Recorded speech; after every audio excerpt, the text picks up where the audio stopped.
I got to hear it. No intro. I count on that every week to center me, man. Hey, what's up, guys? Smallmouth Crush, co-host Epic Eric. We got special guests down below, Guppy and JP. Guppy, this is your first time on the live. How about that? Second. Remember when he put me in the professional spotlight in his basement and I went crazy? Yes, but oh yeah, I remember that. Wasn't really on camera. No. JP kind of took all that camera. Well, let's start the show. So there's a couple things you could be watching right now other than Smallmouth Crush, not to divert anybody's attention, but live fishing with the DMV is, and I want to hear your opinion, is the Potomac River overfished? That's one of the topics that's flying around. And then JP and Guppy are talking, interrupting me, but that's okay. We'll forgive you guys. You're show rookies. In the grand scheme of things, you could see Getting Naked with Mike Iaconelli. What's that all about? JP, you've got an update for us, man. MLF on the Chowan River. What happened? Let's go. Let's start with some fresh news. I heard it on the street, man. This is the Heard It on the Street segment of Smallmouth Crush. JP? This week live on Smallmouth Crush, not only do we have my right-hand man, full-time social media maniac, Guppy fishing, right? We have controversy in bass fishing. What else would we have? Every week it's something new. Now we got a guy who asked the tournament director, hey, can I do this? And the tournament director says, yeah, I don't see a problem with it. He goes ahead, he does it, right? Takes off his shorts, jumps in the lake, pulls the plug so he can get underneath the bridge, gets back there, catches a big old bass, right? And then somebody calls and says, well, he's not allowed to jump in the water to remove the drain plug. So they take the guy's catch away. I don't get it. So you're telling me if I have a flow rate drain plug and I can do it from the top side, it's legal. But if I jump in the river and I take the plug out, it's not. They got to get their act together over there. They got to figure out what's going on. It's okay to enforce rules, but you can't have a rule that's good for Guppy and not good for me. Right on, man. Well spoken. So I thought as long as you still have part of like your hand touching the boat, you're good. Right. Oh, wow. You should be able to slip down below. First of all, I want to give you guys something. I want to tell you something. If you have an automatic drain plug and you try to push it out, first of all, I don't think it's going to work too well. And it's not going to seal when you plug it back in from the top. You mean if you're in the water? If you're in the boat. Oh. So my boats have one that's like right there back by the motor. Yeah. That's what a lot of them have. It's that little switch on the top. I've broken some in the past when I tried to put it in when it was in the water still. Oh, wow. Really? I just put too much pressure on it, I guess. That's interesting. I don't know. Anyways, but you should be able to keep one hand on the back of the boat and then go under there and unscrew it if you have to. Second thing is, why doesn't you would also have to try to disconnect your bilge pumps? Like that would be a nightmare for me to do. How does he get around that? Maybe he's got the bilge pump on a switch just for that scenario, because I know Zach Burge is a river fisherman through and through anyway. He's always at stick down there in the James River. So maybe he's been in this scenario before and has his boat fully rigged to accommodate having to sink that vessel half the distance down to get into some tight spots. I don't know if that's a true statement or not, but I'm just trying to think outside. Yeah, so for the guys that don't know what's going on, obviously, if you open the drain plug and let water in, it fills up the boat, and it'll let you make a little bit more clearance, you know. I don't think I've ever had to do that. I know before I had power poles, there was one bridge I fished and I wanted to get under, and I had to take the windshield off of the boat. But that was the only time I can think of when I had to maneuver underneath something where I had to get under it. We did it. We synced an aluminum boat slightly, and then the water was so high, we had to, and literally we had about this much clearance, push down on the aluminum boat because it's light, and then army crawl our way back under this bridge. And there were like them freaky like water spiders, man. It was a freak show. I'm claustrophobic. I was struggling, and Epic Eric got bit by 3 brown lacrousses. He lost half of his pinky. He had a swollen kneecap for 14 weeks, right? But he caught that 4-pound 6-ouncer to put him over the top. There were a ton of fish back there, but it was not the mecca we thought it was going to be, man. I think the high water, man, it pushed those fish. It was more of a cypress type fishery, just like the Chowan River, which you were referring to. And yes, everybody, it was the Zach Burge penalty. What'd you guys think of that event, man? I fished that river, by the way, so I watched a little bit of it with keen interest until I saw that it was a 1 pound, 8 ounce minimum on a fishery that has 7, 8s, and 9s. And it shocked me that they didn't make it bigger. So I lost interest really quick, but fascinating. My team partner, Captain Scooter Lilly, he ran one of the camera boats, not the live video, but still. So he was mostly focused on the Roanoke River, a little bit of the mouth of the Roanoke. And it was kind of cool to hear his stories of the day, and how guys approach the fishery and things they could have done. And the last day he pulled out, and Takahiro Omori was pulling in. Even though he was out, he wanted to learn more about that fishery. And he told Tak what to do, and Tak goes, really? And he just took off like a bat out of hell upriver. Pretty cool. Yep. What'd you guys think of it, guys? Who watched it? Who on the stream tonight watched some of the MLF Chowan River event? I did not watch any of it. I don't even know where the Chowan is. I fish it. You wouldn't, because you never asked where I fish. But anyway, Travis, hey, welcome to the show. I'm Epic Eric, your co-host. I fish the Chowan River with Captain Scooter Lilly. It's down in North Carolina, Virginia-North Carolina border. The Roanoke River feeds into the Albemarle Sound. And then once you get out into the Sound, you can kind of take a left coming out of the mouth of the Roanoke River and head up the Chowan River. It's a massive fishery. In a couple of days, it was really rough, and they let those guys trailer their boats anywhere they wanted to go within the boundary of the tournament limits. So pretty cool. The Albemarle Sound, Travis, I don't know if you know this or not, but JP, in a tournament with Captain Scooter, I back-to-back flipped 3 pound plus flounders up. Flounders, speckled trout, and bass and crabs hanging out together. That was one of the that was our first win, Travis. Me and Captain Scooter way back when. Remember the Bojangles? Yeah, here you go. Here you go. No, that's the Lake Gaston Championship. I don't know where my trophy is for that, but we won. That was our first $5,000 win. That was my biggest win with Captain Scooter. That was our first win. We did a big run way out into the Sound, up into one of the rivers. It was pretty cool, man. It's a giant fishery if you're allowed to go anywhere. Like literally, you could run from the launch site in any of those rivers to the Alligator River, which is, to give you perspective, you've got to fill up on the way there and on the way back. Like 2.5 hour runs. Sure. Yeah. Scoots caught a 933. 933. Listen to this. This is one little punctuation point on that epic run we made. He caught a 9 pound 933 largemouth. We were certain it was going to win big fish, and it didn't in our tournament. 933. When does a 933 not win big fish? Crazy. Anyway, pretty cool fishery, man. Very cool. There was a big portion of the river that was actually off limits to the anglers. I don't know. Correct. The areas you're talking about or whatnot, but somewhere, yeah. Yep. They have to create a boundary, because you just won't get any service. You know what I mean? It's a monster fishery. Scooter helped navigate when they were deciding where the boundary was going to be. MLF hired him because he knows that body of water like the back of his hand, to literally drive the GPS boat around to make sure that they would have cell signal within the boundaries. So that's why they kind of limited some of it. JP, just FYI. Oh, okay, cool deal. Yeah. Huh. Fished me a tournament this weekend, Travis. You what? I fished myself a tournament this weekend. And? So I went up the weekend before and got like 19 pounds, 10 ounces on beds, mid-lake, Champlain. Wasn't able to get back up Friday. The tournament was Saturday. I was hoping to get up Friday, but it was field day for my son over at the school, so I decided I was going to do that instead. Saturday morning, we leave the house at 1:30. It was wow. my father. That's early.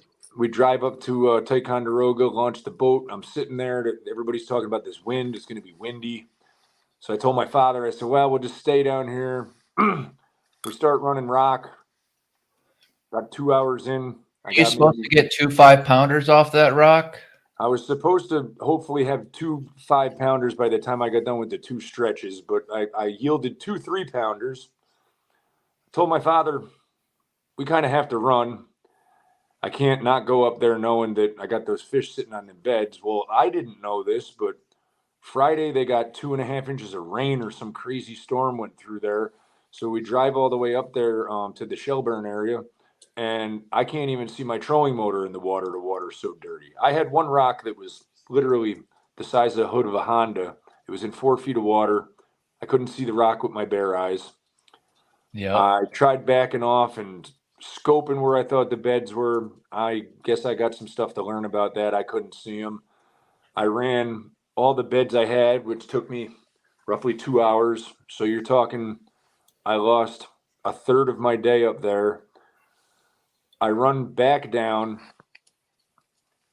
The takeoff was at 5:30, mind you, so we had to be in at 1:30. At 12 o'clock, I pull into a pocket because I finally give up on the rocky shorelines. It's not happening for me where it normally does. I pull into a bay, and as soon as I pull in, I go, well, we screwed up big time. Look at how good this grass looks already, right? Start flipping around, catch a 560. There you go. Catch some other solid fish, end up with just under 18 pounds on 5. And boy, do I wish that I didn't go north and had ran into some pockets, because once I dialed it in, it was happening pretty quick. I just ran out of time. So, and I was thinking with a 560, I had a good shot at lunker, and I didn't even get lunker. So, what are you gonna do? So pretty much a waste of time. Well, that's a good deal with my dad, but tournament there you go. Never a waste of time when you're fishing with your pop, man. Yeah. You know, you got a shot at winning, man. Hey, man, tournament lessons, right? It seems like everything's early, meaning they spawned early. They've moved to early summer patterns. Same thing, same story unfolded on the Potomac. The Toyota Series was here, Travis. And so I think it was a surprise to a lot of the anglers, including Brett Carnwright, that a lot of those fish, it turned out to be a creek deal from what I hear. What did you guys hear about the Potomac? Did anybody follow that? Duarte top 10'd it. No surprise there. No, you didn't follow it. I only followed it because it's rivers that I fish. So, you know, it's pretty cool. I didn't hear much else, but a couple of my stronger buddies did not fish it. So, yeah. Anyway, Cornell. Here's a news flash. I know you talked to Cornell a lot, Travis. You probably already heard, but Cornell from YouTube Fishing Vids, he's been on our show. He has a big YouTube channel. He's a great guy. Who did he get paired with on day 2? Who's also been on our show? No, he's close to you in New York. He's a northern guy. He rocks the Epic Eric's Bass Lab on the deck of his boat, and it's on his jersey. Brett. Yeah, he got paired with Brett. What are the odds, man? What are the odds? Grinder kind of day for those two. I think Brett had Brett used 10 to pounds. stop in. He used to talk to me every once in a while. Now he's like a big time pro, so he doesn't even like care. He doesn't call? Do you call? And he doesn't pick up? You don't call, and he don't call you. I guess. Or nobody's talking to anybody. You like texting. Try sexting him. That might get his attention.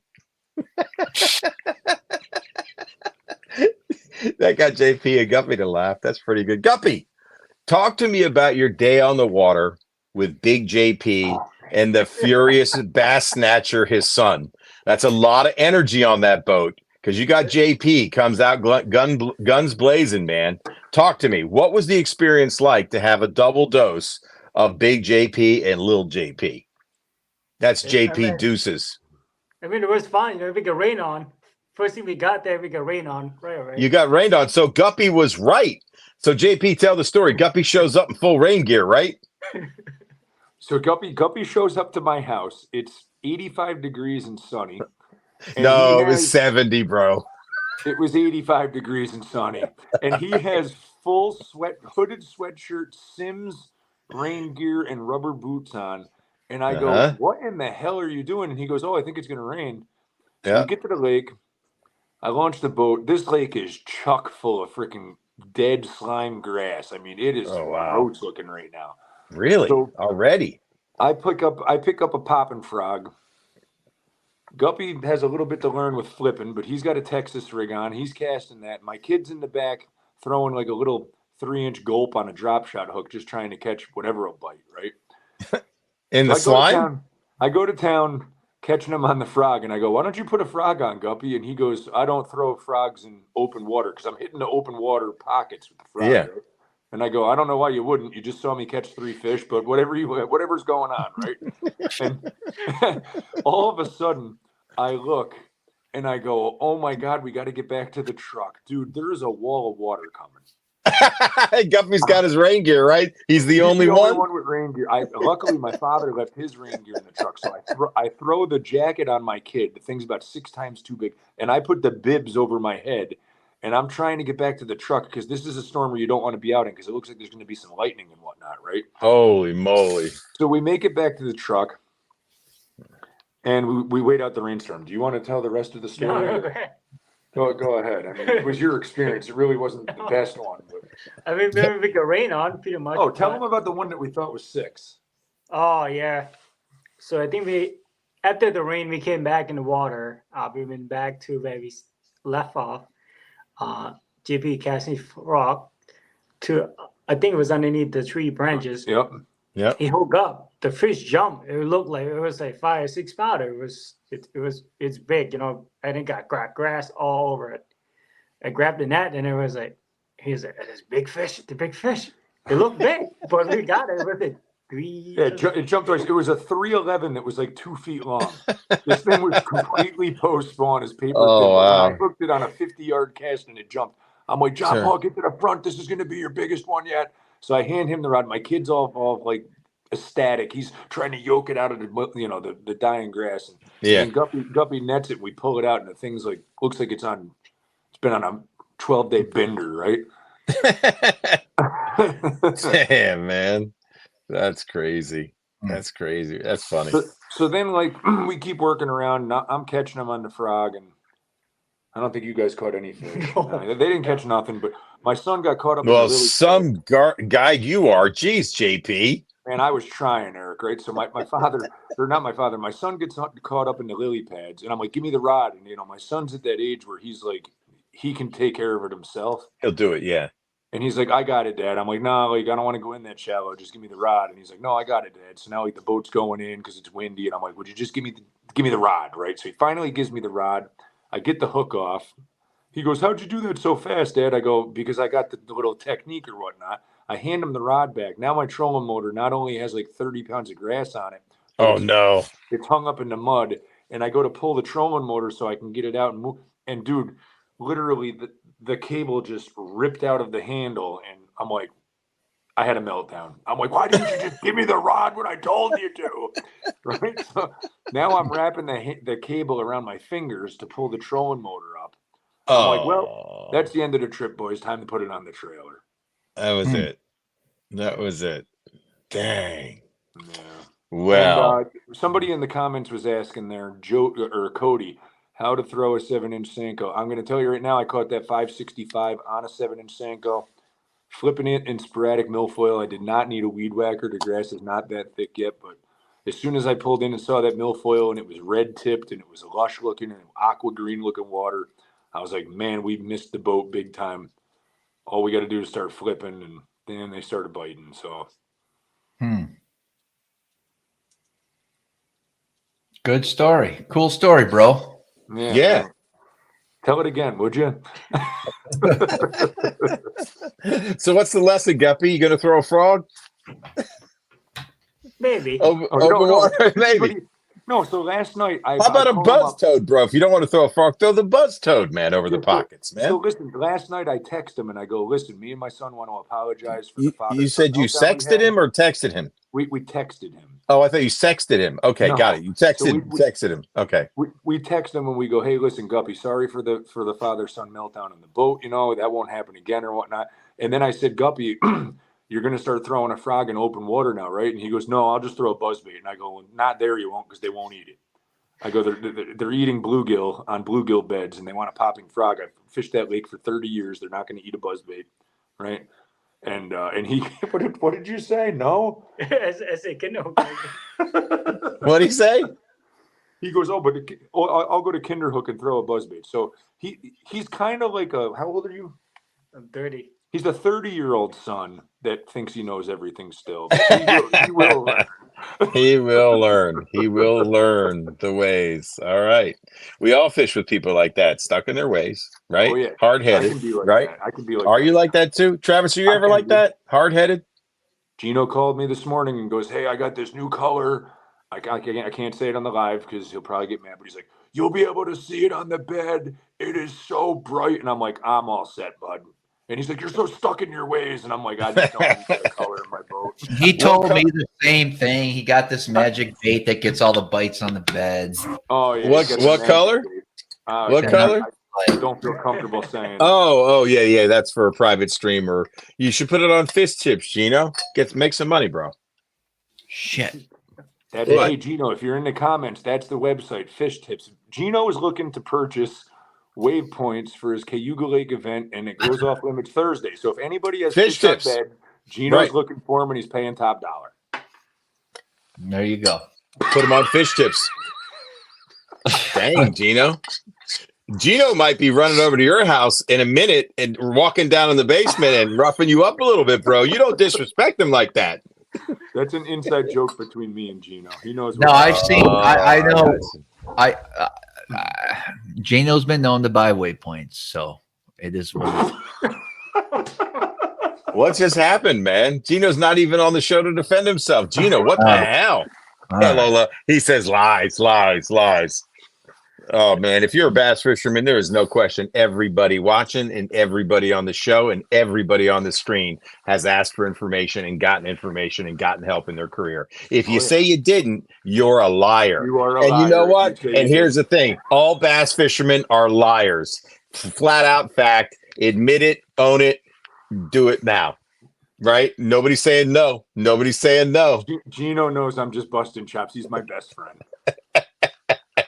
And now he wants to know where Pete Jablowski is. He's trying to divert it to Pete Jablowski.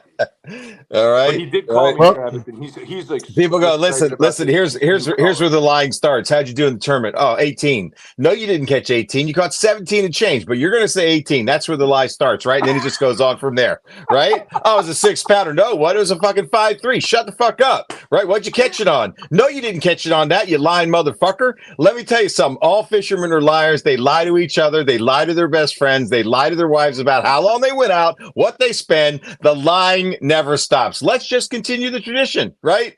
Lies, all of them. I paid cash for my bass boat. See? More lies. I love it. You lying bastards. We finally have the season opener here for us starting on Saturday. So it's the first guide trips of the year. JP and I will be going out, right? Wow. Oh, yeah. Baby. What do you expect to find? Are the beds empty? Are they full? What's it going to be? Are you going to be, do you even, what is that thing called? Do you even flog, bro? Yeah. What's it going to be? Post spawn, deep, shallow, anything you want? Yeah, I don't know, I guess. Okay. Find out Saturday. I'm guessing it'll be a lot of spawning fish, though. All right. Has it been a really warm late May and June so far? What do you think the temperature is on the Great Lakes?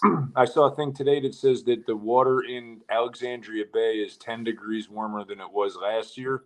Holy shit. That's way warmer. But it's still only low 60s, so they will definitely be spawning.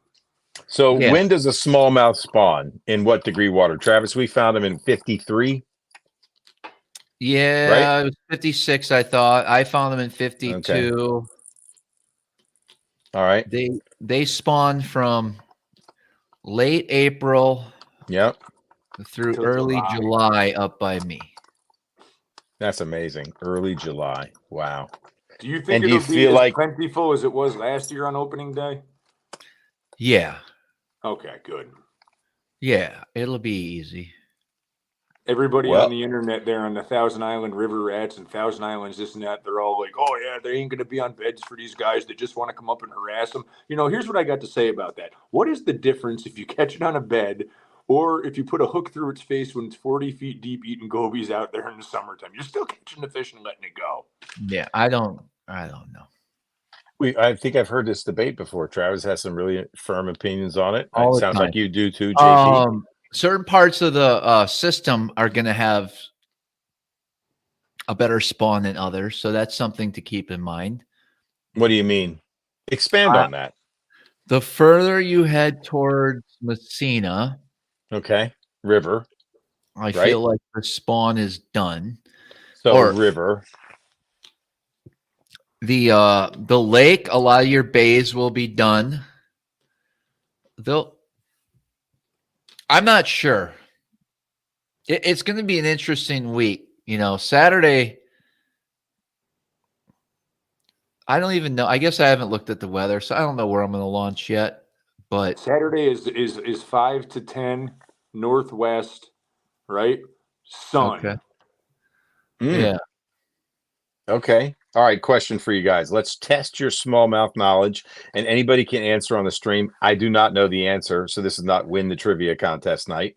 After a female smallmouth drops her eggs, how long does she hang out? She doesn't. She just drops them and leaves. All right. How long does it take for smallmouth eggs to hatch into little babies? 2 weeks. 2 weeks. Okay. All right. Gotcha. Is there any variance depending upon sun and water temperature? Do they hatch faster potentially if it's warm? I'm not sure. And then beyond that, how long does the male hang around and guard the fry? Does that happen with smallmouth? Depends on their mood, up to a month, 3 weeks. Amazing. Yeah. Amazing. Is that longer or shorter or just the same as a largemouth? Do we know? I think it's longer.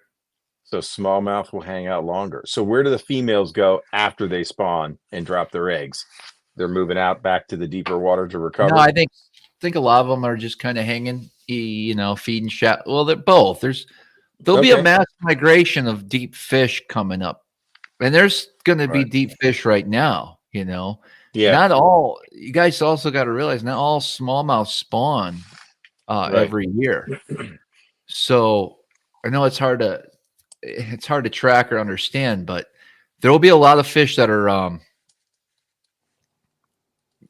they'll be fishing 40 feet and they'll be fishing 3 feet, just like there is all the time. Just like there is all the time. And you got to remember, I think that's really cool. That's really cool. That's why I love that place, man, because you can go shallow anytime, which is awesome. Yeah, and you have like the St. Lawrence River, right? That's a deep, cold river. So even though the surface temp might say that it's 64 degrees, man, drop a pool thermometer down 20 feet down and see what the temperature is in that river. Right. So is the river colder at 20 feet this time of year versus 20 feet down in Lake Ontario? By how many degrees? I don't know. Okay. I don't know, but MJ goes, what would you say the average size difference between males and female smallies on beds? So, good question. So I rarely see, well, I shouldn't say rarely. I'll see females on the bed spawning, rolling whatever together with a male. But most of those big fish that were, let's say in a tournament, that we target, those males will definitely, you need a 5-pound average. Well, for sure, even more. If there was any tournaments going on. You mean 5-pound male average if you're fishing males. So, wow. Do you know the difference? Like when you look at a fish, no, what are the distinguishing features? They'll just kind of be secreting. Well, if it's a fish on a bed by itself, it's a male. Okay. Most of the time. Got it. I think the females spawn a few times though during the like they're not just a one-time deal. I think they'll go to another bed.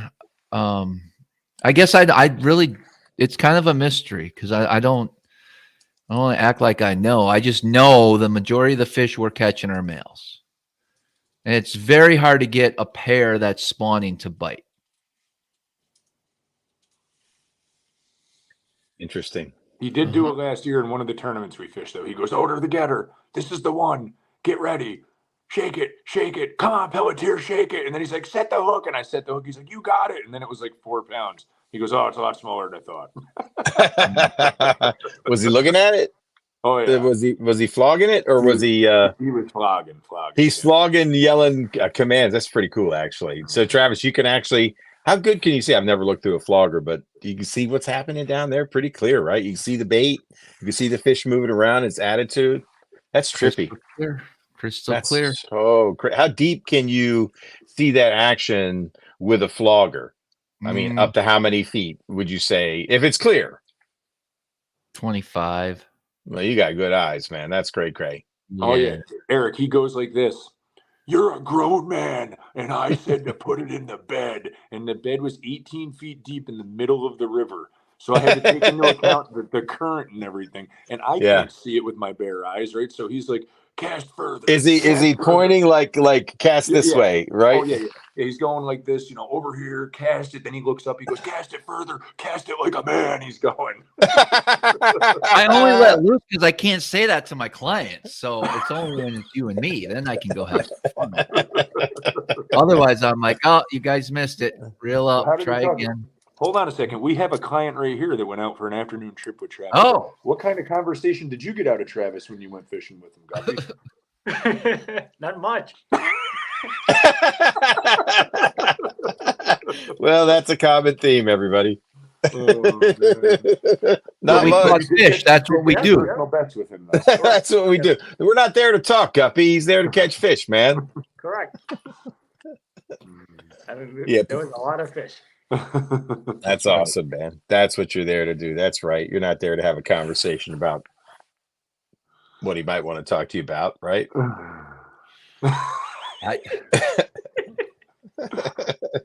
This is the new bait fuel chapstick. If anybody's interested, man, if you really want to be one with the fish, you got to taste what they taste. So this is the crawfish flavor. I'm working on a June bug. Somebody just suggested it, so it's on the way. That's Travis, right. Are you shaving the beard off for the inaugural bass opener on June 15th? Oh man, good question. The beard's been trimmed quite a bit. No, we need. But I mean, we want to know. Travis Manson back. Why are you keeping the beard, dude? Tell us about it. It's about to get hot. Fine. You like it? Travis just said fine.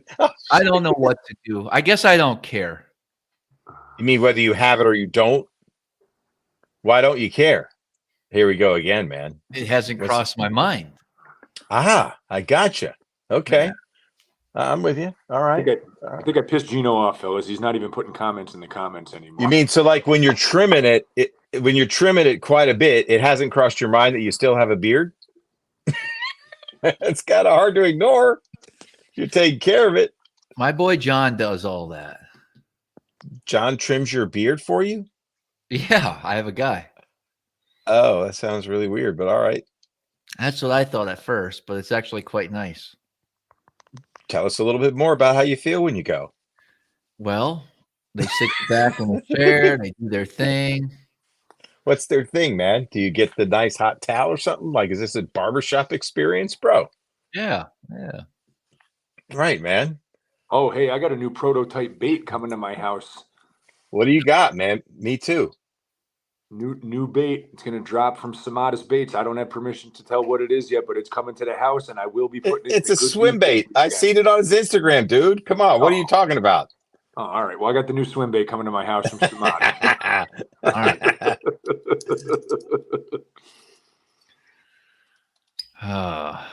It's a 3-inch helping. It's going to be beautiful. All right, tell us about the swim bait. Tell us what makes it special. Man, the swim bait has a beautiful rocking back and forth to action, right? I got him to pour me a JP Special translucent, right? Nice little see-through, sneaky. It's a paddle tail swim bait. It kind of has some slots on the tail. If you have seen it on if you've seen it on Instagram and Facebook, he's posted it on both, right? And he got me a whole Tupperware poured this morning and priority mailed it because I told him, man, if they are postponed, I'm going to want to be throwing a swim bait. I need you to send them to me. And there you go, man. Just in time, so we'll be checking them out. You said it's a completely see-through bait. You've got some like, hues in there. I mean, what are you trying to imitate? Hoping to have a little bit of hue in there. I'm trying to imitate just a little shiner, just a little normal little Golden shiner?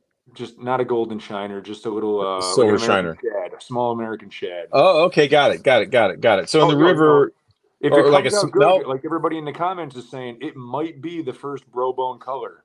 I think you should. I think you got to have at this point, you got to have a bro bone. He's got to make a bro bone. Like it's got to be half bro bone, half something else. But if you don't call a color of that swim bait bro bone, it's a tragedy, because that story was one of the best things. Nate Coy says we should call it the bearded bro bone. The beard. I think bro bone on its own, it's got to be bro bone, just bro bone. But you don't want to trash it up with a beard, man. Can I tell you a quick story? I want to hear it. Okay.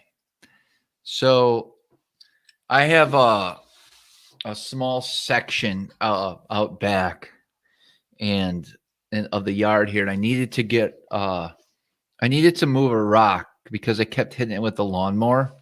Okay. You mean you knew it was there, but you just kept hitting it?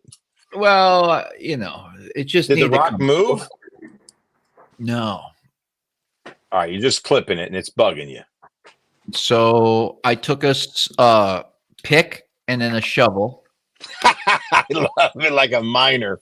And I started digging around one side. I'm like, this rock's pretty large, It's getting bigger and bigger, right? Bigger and bigger. So then I dig some more.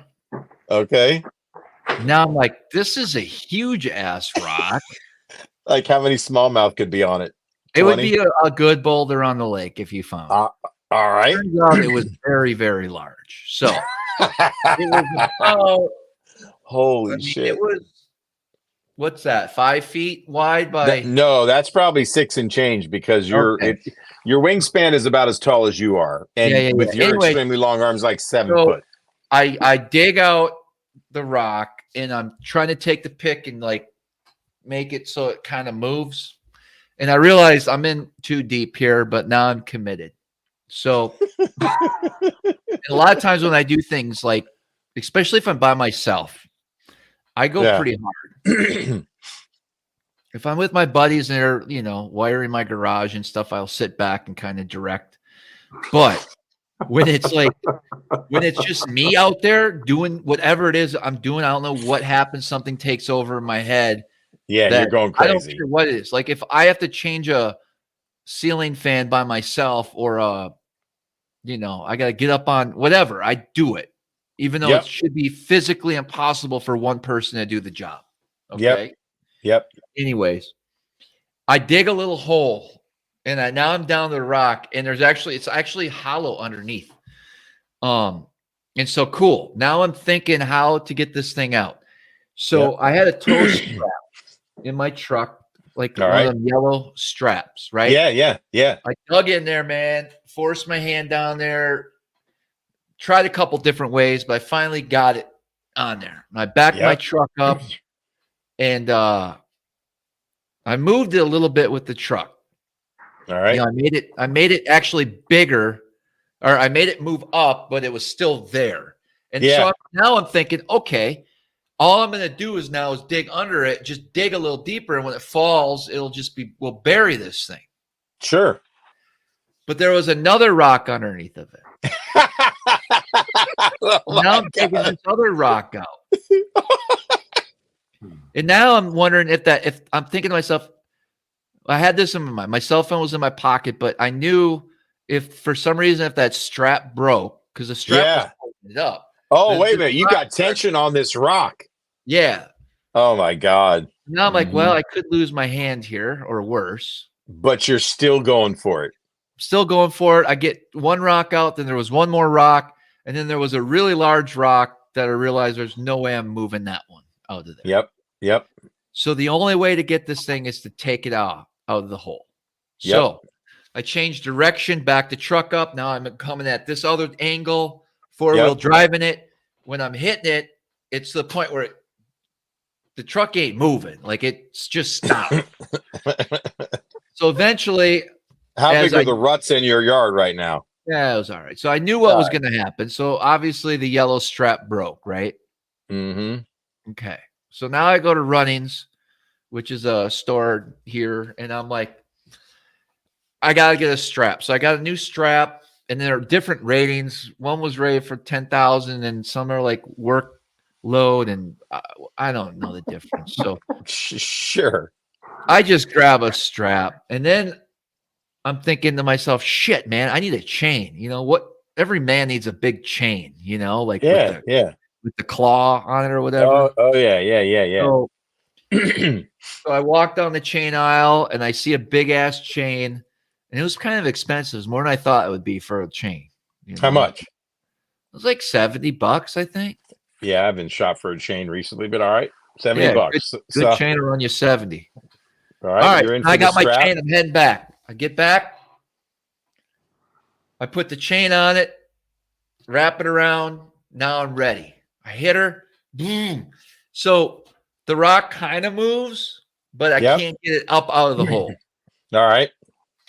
And all I'm doing is just jarring the truck, thinking the whole, hitch is going to come off or whatever. Sure. Yeah.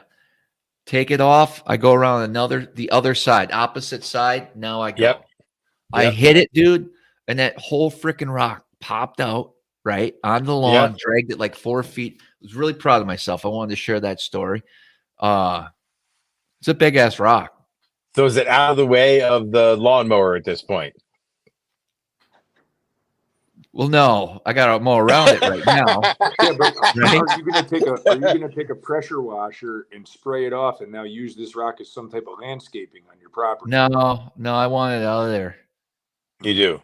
What's the plan to get it out of there? I don't know. And what did you do to fill the hole? You need more soil now. Oh, I filled the hole. With what? Just some dirt and Yeah, other some rock. extra dirt. Yeah, some dirt. Okay, gotcha. Yeah. So I would suggest that you go to that contractor at the end of the road and ask him if he can come down with his little skid steer and scoop that rock up and get it off your property for you. Oh. Yeah. Because it's a tracked machine and it won't ruin your lawn. He can just put it in the bucket and, he probably would use that for landscaping somewhere. So he probably wouldn't even charge you to get it out of there. Because as much as you don't like the rock, people pay good money for big rocks. Yeah, it's like a $500 rock. Who do we got? Oh. Hold on. Let me see if I can do this. He's going to take us to the rock. Oh, I got to show you the rock because it's really important. Yeah. You guys hear me? We can. We're in the echo too, but that's all right. As soon as I get down here, you'll be able to hear me. All right. Yeah, we got you. You're good now. I'm really proud of this rock, so I'm going to show you it. Guppy wants to know if we're having a rock auction. Yeah, is it a field stone, Travis? What kind of boulder do you think it is, bro? Somebody wants to know if it was Jesus's crypt. Dude, it's still light out there. Look at that, man. Yeah. That's New York for you. Can you Pretty see incredible. this thing? Not yet. Okay, that's one hell of a rock. Keep going. Ah, you stopped. Oh, yeah, that's a good one. Oh, that's a nice landscaping rock, buddy. Somebody's going to pay good money for that thing. It looks like it's been cut flush. That's like a couple $100 rock, bro. Huh? That's a couple $100 rock for somebody to buy that. Someone will give me a couple $100 for that? Well, you got to sell it. Yeah, put a sign on it. I got this one to take out. I got this one to take out. Yeah. This one to take out.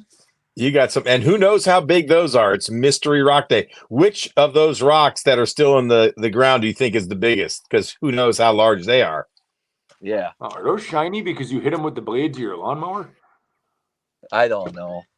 That lawnmower is trash. Yep, that's a fact, Jack. That's pretty cool, man. That's a big rock, dude. Yeah, that's what I thought. That's good job, man. Good job. Now you got a big boy chain too to go with that big boy lift truck. That's right. That's right. That's right. I know that curl anywhere. Eric hates this hook. really? What's that? I love that hook. Let me see. Nope, not happy with it. No, I don't want to. I don't want the hook point curling down. Not interested. Really? Nope, I love don't it. like. Eric don't like it though. Mm-mm. You ever lost any on it? I first time. There's only one hook that the hook that I'm in love with, and everybody knows it, man. It's the Gamakatsu B10S. B10S. B10S. It's got the O'Shaughnessy bend. Hold on, let me get it. I'll show you guys. Because when it hooks them, it don't let go.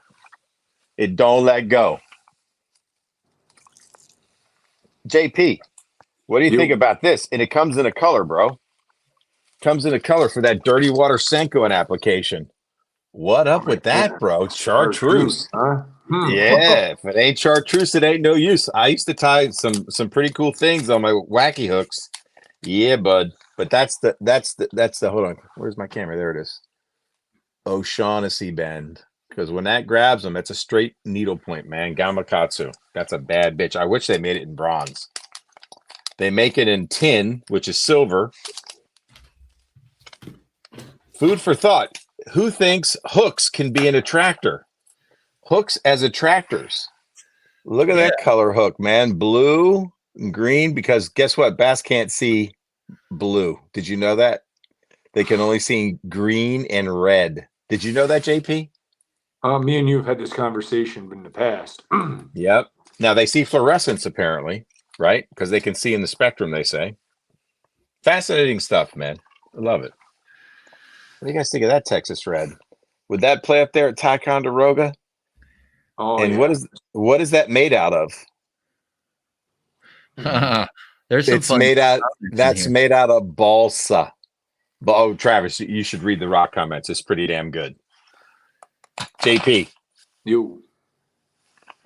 how do you Is like that the wood? eye? How do you like that big eye edition, bro? Come on, I like. come on. That's balsa runs about a foot deep. Trap running a foot deep. Can you imagine that right over the grass in Ticonderoga? And when it stops, it just hovers there. Dude, I'm coming up to throw this. Would it work? Well, let's go. When you coming? I don't know. I've always wanted to fish Thai. So that's like on my list as one of the legendary lake areas to fish. I fish Champlain, but I've never been to Thai. Actually, Travis came down and fished with me in Ticonderoga one day. When did Travis come with you, and how'd you guys do? It was during a Toyota Series event practice, and he had a gas line issue with his motor, and he called and said, "Can I come down and fish with you for the day?" And I said, "That's fine." Yeah, we had a good day. I caught some nice fish that day. You caught some? Yeah. Did Travis? He was throwing like a Ned in the milfoil. No, he caught a catfish or something. That's when he was a rookie, man. You can't really count that. That's when he was new to bass fishing, right? Was he throwing the giant one? I'm still trying to get through these comments. Dude, you're gonna have to just watch it on your own time because there's a lot of them. It's really good. There's been a lot of great comments the entire stream. Right. I mean, most of the time, like JP and Guppy, you guys are really enjoying the show. It's like when I was coaching football, right? I ran the quarterbacks and the backfield, right? So the running backs and the quarterbacks was my job. I was the offensive coordinator. We had 6 other fathers that were coaching with us, right? And some guys were supposed to be offensive line coaches. What do you think they watched? They watched the guy with the ball. I'm like, no, it's not your job. You got to watch the line. Somebody's supposed to be watching the comments. Who's watching the comments tonight? Have you even typed? I have been. Guys, have you seen any of mine? Have you seen any of my typed comments? I've been typing them all. Yes, you've been good. Listen, this part of the Smallmouth Crush Live show, you get to ask. Brought to you by. You get to ask us any question you'd like. Oh, be very detailed. Yes, detailed questions. We're all going to answer it. It can be about anything. We're all going to lie. We cannot lie. We have to be honest. I'm going to put the question up. So, guys, get ready.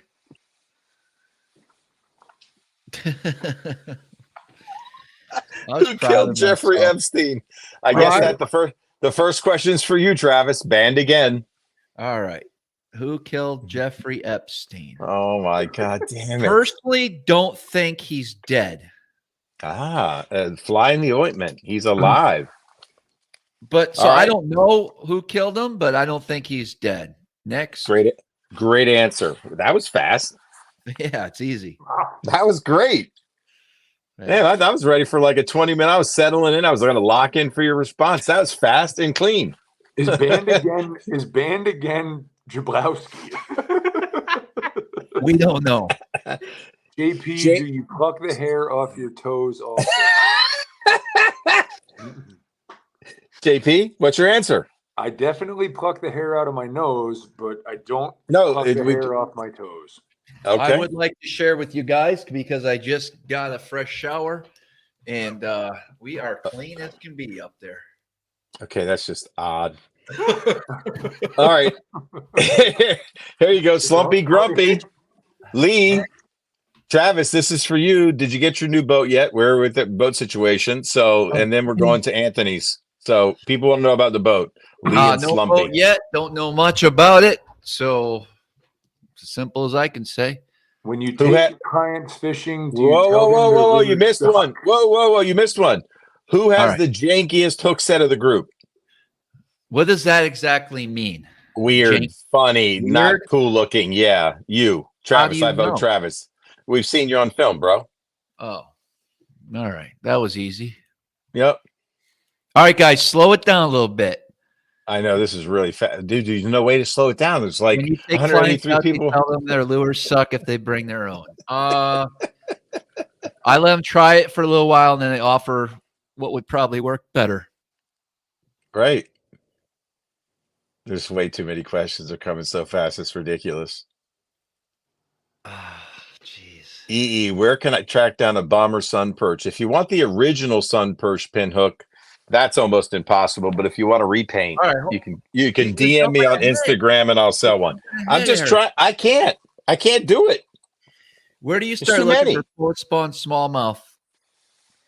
On Champlain or Oneida or similar post spawn?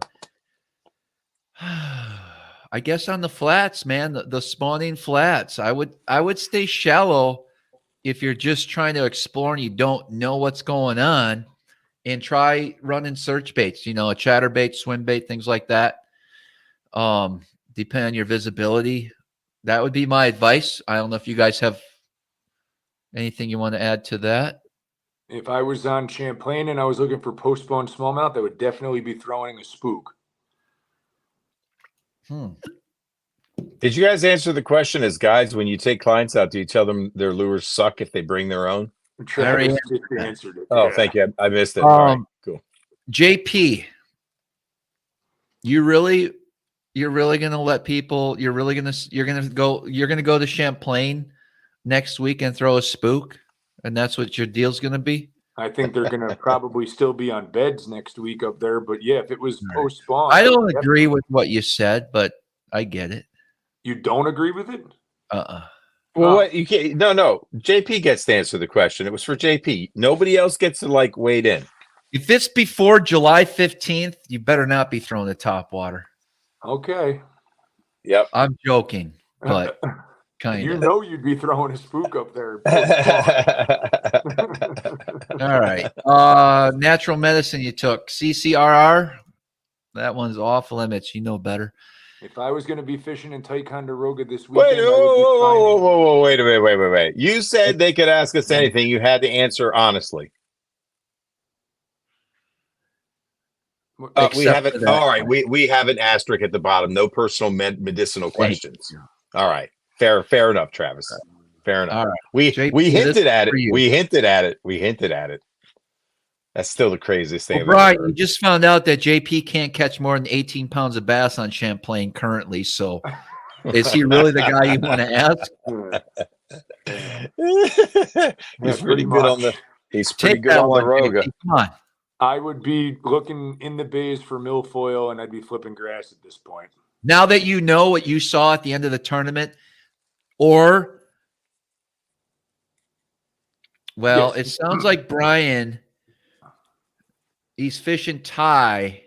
If he just wants to try to fun fish, catch some largemouth, blah, blah, blah. But if he wants to target smallmouth, maybe that water cleared up and he'd go a little further north. Right. But if you're fishing largemouth, there's still alewives down there, but they seem to be in the grass, not on the rocks. And I would be looking for milfoil, and I would be slowing down and pitching and dead sticking in it. The thumpiest, clumpiest stuff you can find. Mm. And 3 little houses together, or look for the holes that JP drilled. All right, MJ's got a question. Alternate timeline. All 3 of you bros are single. Who pulls the hot chick at the bar? Definitely. My vote is Bearded EE. I get the vote, man. MJ, thanks, brother. I appreciate that. There you go. Is perspective mode more efficient than finding beds than a flogger? So, I'm going to take a swing at this because you guys know I am not fully advanced when it comes to the perspective mode. I will tell you this. That's surprising. Rumor has it that the LVS 62, is it? The saltwater transducer is really, really good in perspective mode. I'll have one on the new boat, so it'll be interesting to see. I do want to put some time. Didn't we see that with Scott Martin? Yeah, if you get saltwater perspective mode, spawning beds, bass, he could see it. It's crazy. I really like the Rytek, RYTEK mounts. They're based out of Canada. The dude isn't well prepared for the amount of business that's coming his way. So they're constantly out of stock. And when they get in stock, they're sold within. It's one of those things you got to watch the Facebook page and he posts and then try to order one. If you really want to get into perspective mode, that Rytek mount allows you to adjust it ever so slightly depending on the water depth. I can't get my hands on one because I'm running, my new boat will have the new Quest trolling motor, so the mount's a little thicker, and he's never had those in stock yet. So I'm not sure how Steve at Bass Fishing Electronics plans on rigging my boat, but I probably won't be able to do fine-tune adjustments with my live scopes until I can get these new mounts in. But no, flogger is, especially if it's clear water, the flogger is what you need. Okay, good question. The question of the night, Travis, do you bleach your balloon knot? I don't know what that means. No, I think you do by the smile on your face as you suck down that Corona. The way you put your lips around it, you know exactly what that is. Jeez. And again, I don't know. You already asked the question. It's impossible. All right. Nate goes, what's the worst guy trip you ever had? Oh, that's for you and JP. So probably without naming names. The worst was a father and daughter. The daughter had the idea of going fishing.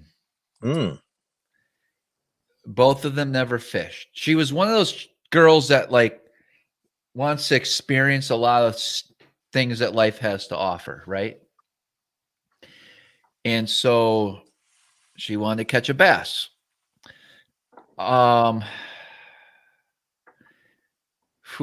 Very difficult. They couldn't really cast. This was on the Chesapeake. It was a tough bite. I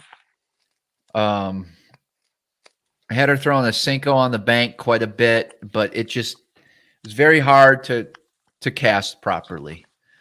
Dirty water. I made a cast, got a bite, and then set the hook, and then pretended nothing was on it, and then handed her the rod, and she caught her bass. Smart. But I guess that's the worst. If you want to say the worst is that's got to be one of the worst. We don't really have any bad trips. You know what I mean? I could share my worst trip. My worst trip was on Saratoga Lake. I've launched the boat. I power pulled down next to the dock. I had 10 rods on the deck, strapped down. I go back to the truck and get the guy. We're walking to the boat, and the front of the boat had kind of like drifted away from the dock, but it wasn't that big of a step. So I said, no big deal. I'll just step on the gunnel and hop in the boat, put the trolling motor in, swing it in so the guy can get in. I put my foot on the gunnel. I went to apply pressure. My foot slipped out of the flip flop. I fell. I smashed my shin so hard on the gunnel, I had like a softball sized knot coming out of the front of my leg for months. And I broke 10 brand new Douglas spinning rods. Granted, Douglas is the best sponsor ever, and they definitely stepped up and sent me new rods and got me back, in business in a very quick amount of time. But dude, I saw 10 rods 10. destroyed. 10. 10. That's 10. unbelievable. That's horrific. That's a bad day. That's a Right? bad day. Yeah, Slump, before you even start. did you get a new 4Runner yet? Yes, I did. Nice. I got the same one. I got the TRD Pro Off-Road Premium, and I switched up the color. I'll let it be a surprise. Maybe we'll do a tour because I've gotten some new things to help organize my tackle. So MC the Hammer with a nice steelhead in his picture. That's a big ass steelhead, by the way. heck yeah, man. That's Y'all a ever giant. fish a tube with a rattle? I've Yes. done it for sure. Me too, for sure. I'm not as technical as Eric. Okay. I'll tell you the most innovative thing I ever did with a tube. Are you interested? Sure. All right. This is pretty cool. So I'm walking the bank, and this is spawn time, and it's a pond near my house, about 20 minutes away, right? And Travis, there's a little bit of a canal on this lake, and there must have been 6 pairs of bed and bass, right? Anything I threw, and I threw the house at them, I couldn't get them to bite it. I said, you know what? The last thing I pulled out was a smoked purple tube. I used an HP, this hook right here. JP, I know you're a fan, right? That hook right there, Shaw Grigsby, right? JP, can I get an amen? Okay. Amen. So no weight on the tube. I bit a hole in the bottom of the tube to allow a little water in, and I got that tube to perfectly suspend in front of those fish's face, and I caught like 3 of the 6. I thought that was pretty cool. And wait for it. Here's the rattle part.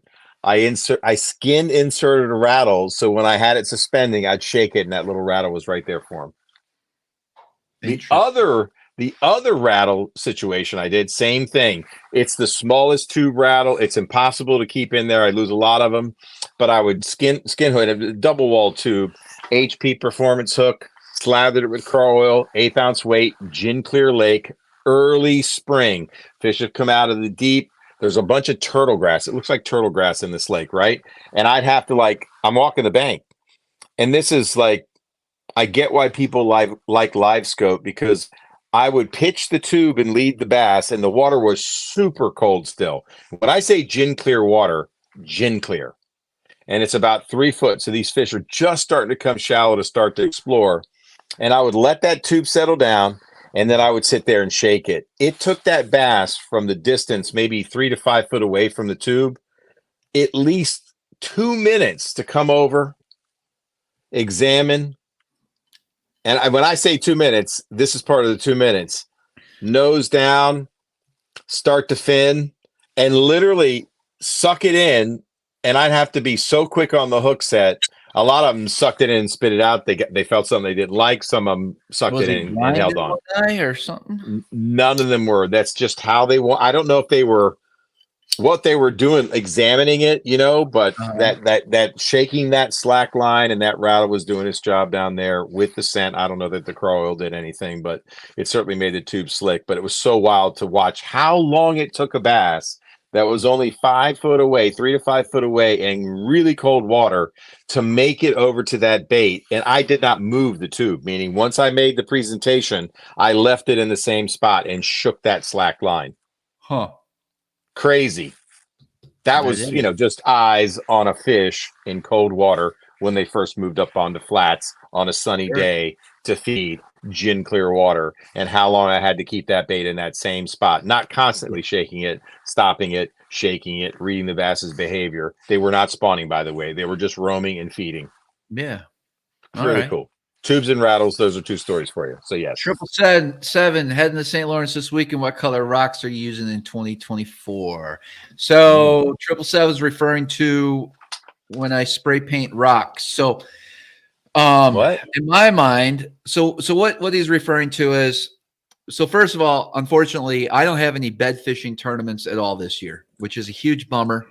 It actually, I mean, one of the benefits of guiding every day during the spawn was I was able to really put together where a lot of big fish live. And it's going to be weird this year, not really caring now.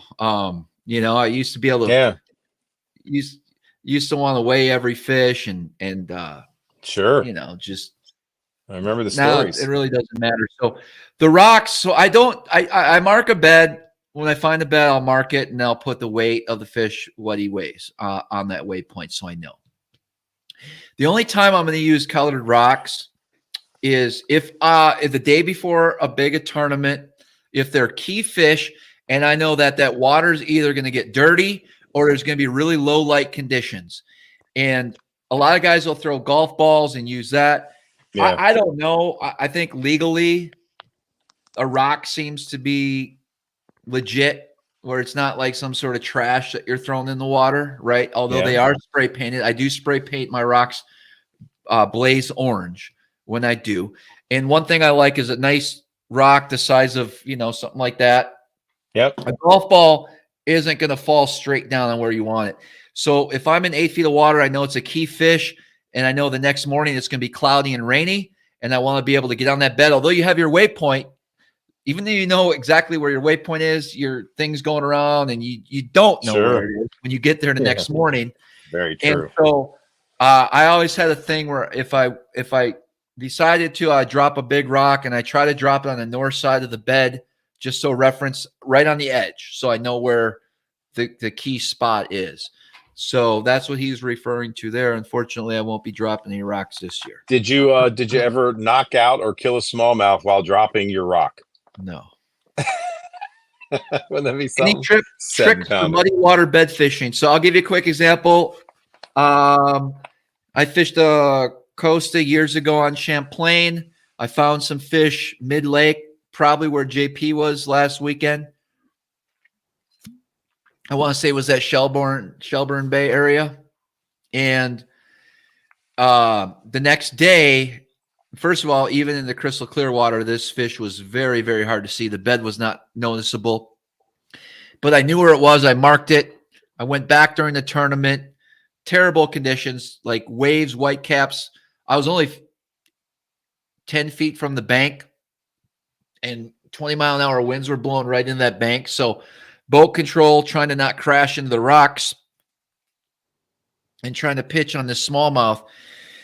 It was one of my favorite bed fishing experiences because I could not see where that fish was, and I was blind casting, and I really didn't have too many places to go. I only had a handful of fish, so I spent probably 40 minutes blind casting that bed and finally caught that fish, man. It was pretty epic when I was able to get him in. But tricks for muddy water bed fishing, it's really tough if you can't see the bed. Is that smallmouth, or is he asking about smallmouth or largemouth, or both? I mean, yeah, it's tough, right, man? I mean, look on the Chesapeake, Eric, when we used to fish those marinas and stuff, like, you don't know where those beds are. Like, I know. You try to feel it. You think you can feel stuff. Like, I know you can convince yourself in your head that you're going over some gravel and stuff, but who knows? You know what I mean? Like, yeah.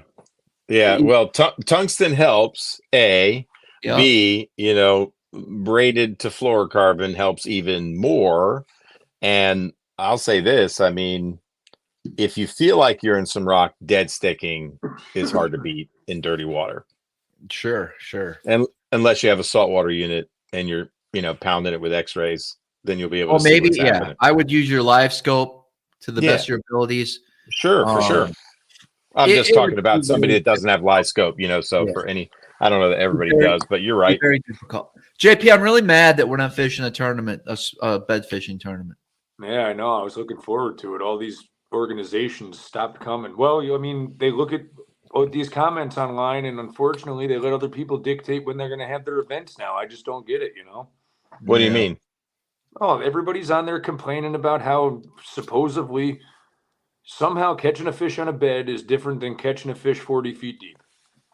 Well, it clearly is, dude. One's in the act of spawning. I don't know, man. You throw one up from 40 And you're feet taking you're well, I mean, are people fizzing? You know, I get it. Like if you don't fish, fish out there, it doesn't matter. Next, you're probably Robert, gonna kill them. how do you catch spooky smallmouth? Here's what you do, Robert. Clear water, right? That's what I'm talking about.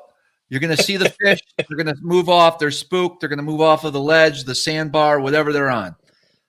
You know where they want to be. You back way off of them, and you make that cast to that area, and you dead stick that bait, and you creep up ever so slowly so you kind of can see if there's any activity, and that's when you start working your bait. So it's a lot of stalking, a lot of long casts, seeing a pot of fish. A lot of times if you come across a boulder, there's a bunch of smallmouth on it, and they scatter, they're going to come back within 10 minutes at least. They're going to come back to that boulder. So just back way off, make long casts. Long casts. That's my advice there. Good advice. Same thing with largies, man. Long casts. Who can tie the FG? Not the fastest. I've never tied them in my life. Eric struggles. I don't know about JP. I don't even know how to do it. I went off on it, man. I wish you could share that clip because that was pretty damn funny, dude. I don't know. You need to use your tongue, 2 legs, a foot, your teeth, and your nose. It just doesn't make any sense to me. Let's Anthony, be honest. It's a saltwater fucking knot. We're gonna skip that comment, that question. What's the question? What's the is the Jago bait still relevant? Jago? No, you mean Gajo? Relevant. It is, Gajo? Steve, if that's what you're asking. For sure. And in particular colors. Absolutely excellent. Yeah, whatever color you want. You ditching the ghost for the quest? Yes, I am, MC the Hammer. Only because. What's the quest? The newest garment? Minn Kota quest. I don't like. Oh, really? I don't like. Whoa. I don't like new products. The first year, but. Tell us about it. Why are you doing that? I didn't even know it was coming out. Bass Fishing Electronics, who deals with this all the time. I go, Steve, I like my ghost. Should I stick with the ghost or go with the quest? He says you shouldn't have a problem with either or. He also had very high comments about the power pole. Yeah. Oh yeah. Pretty cool boat. I mean, he says there's a little bit of interference with if you're running 360 yet, and they're coming out with a new foot pedal, is what he heard. So that was going to be till later. I went with the quest to give it a try. A lot of people are having problems with the ghosts right out of the package now, especially in the last year. Really? Yes. Why? What's going on with it? I don't know. You've seen that same thing, JP? I mean, I'm seeing that they had an issue with the heading sensors, but once they're replaced, it seems to be pretty good. I think they got a bad batch of heading sensors. I'm just curious to see how quick you can acquaint yourself with that foot pedal. I understand. It's either going to be the best decision I've ever made or the worst. Because I'm very picky with my stuff. Like, I could be totally messed up by it. Because I think the best thing about the ghost trolling motor is the pedal. The pedal and the arrow. Yeah. And no really external wires and curly things and shit coming out of it.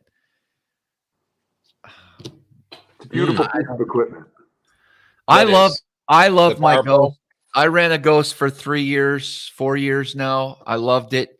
I had a couple minor issues, but I'm just not taking the chance.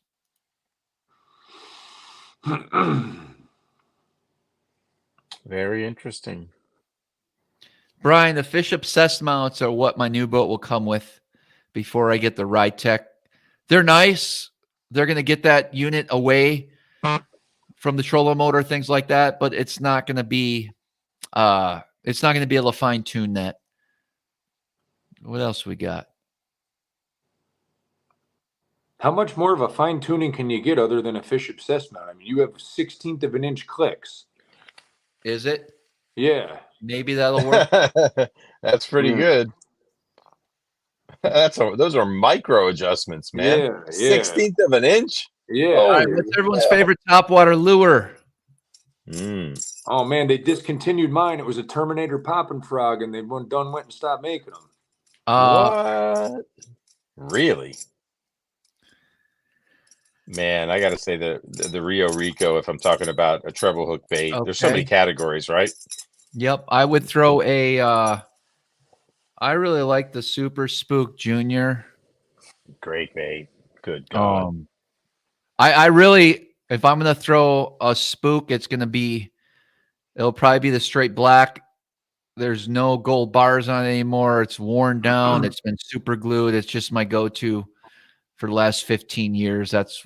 I have a box of spooks and topwaters, but if we're talking like a spook bait, that's like my old buddy. I'm going to throw him more than anything. I don't feel a need to switch, but I do like those Ricos, Eric, with a popper. The spitting image, the popping image. Was it Cotton Cordell popping image? They make a great bait. I've talked about this years past. I got an old, 20-year-old one that's means a lot to me. Ones. That I feel like it's dialed in. That's the one I'm going to throw. Right on. I don't really care for the newer ones. No, they're not the same. No. Sorry. They're not weighted the same or something. Something's going on with it. But it is a pretty cool. And there's so many brands out there that we'll never have enough time to try them. That's why I'm always very simple when it comes to my, like I literally should just have a little box of. That's all you really need. We're going to call it, alternative baits. Besides what I normally throw, I probably could carry them all in just a simple, stupid box. But no, I have really a big deep 3700 series full of spooks and Ricos and popping everything's. You don't even fish them anymore. I don't even know why you carry it. It's ridiculous. You never know. You don't. Yeah, we do know. They don't. You don't throw topwater on the St. Lawrence, bro. I don't think you've ever thrown a topwater on the St. Lawrence. I have. Never. You have not. You say they don't bite it up there, dude. You don't care. Speaking of the St. Lawrence River and Lake Ontario, have you at least driven down there to see how low it is? Because I'm hearing it's the lowest it's ever been.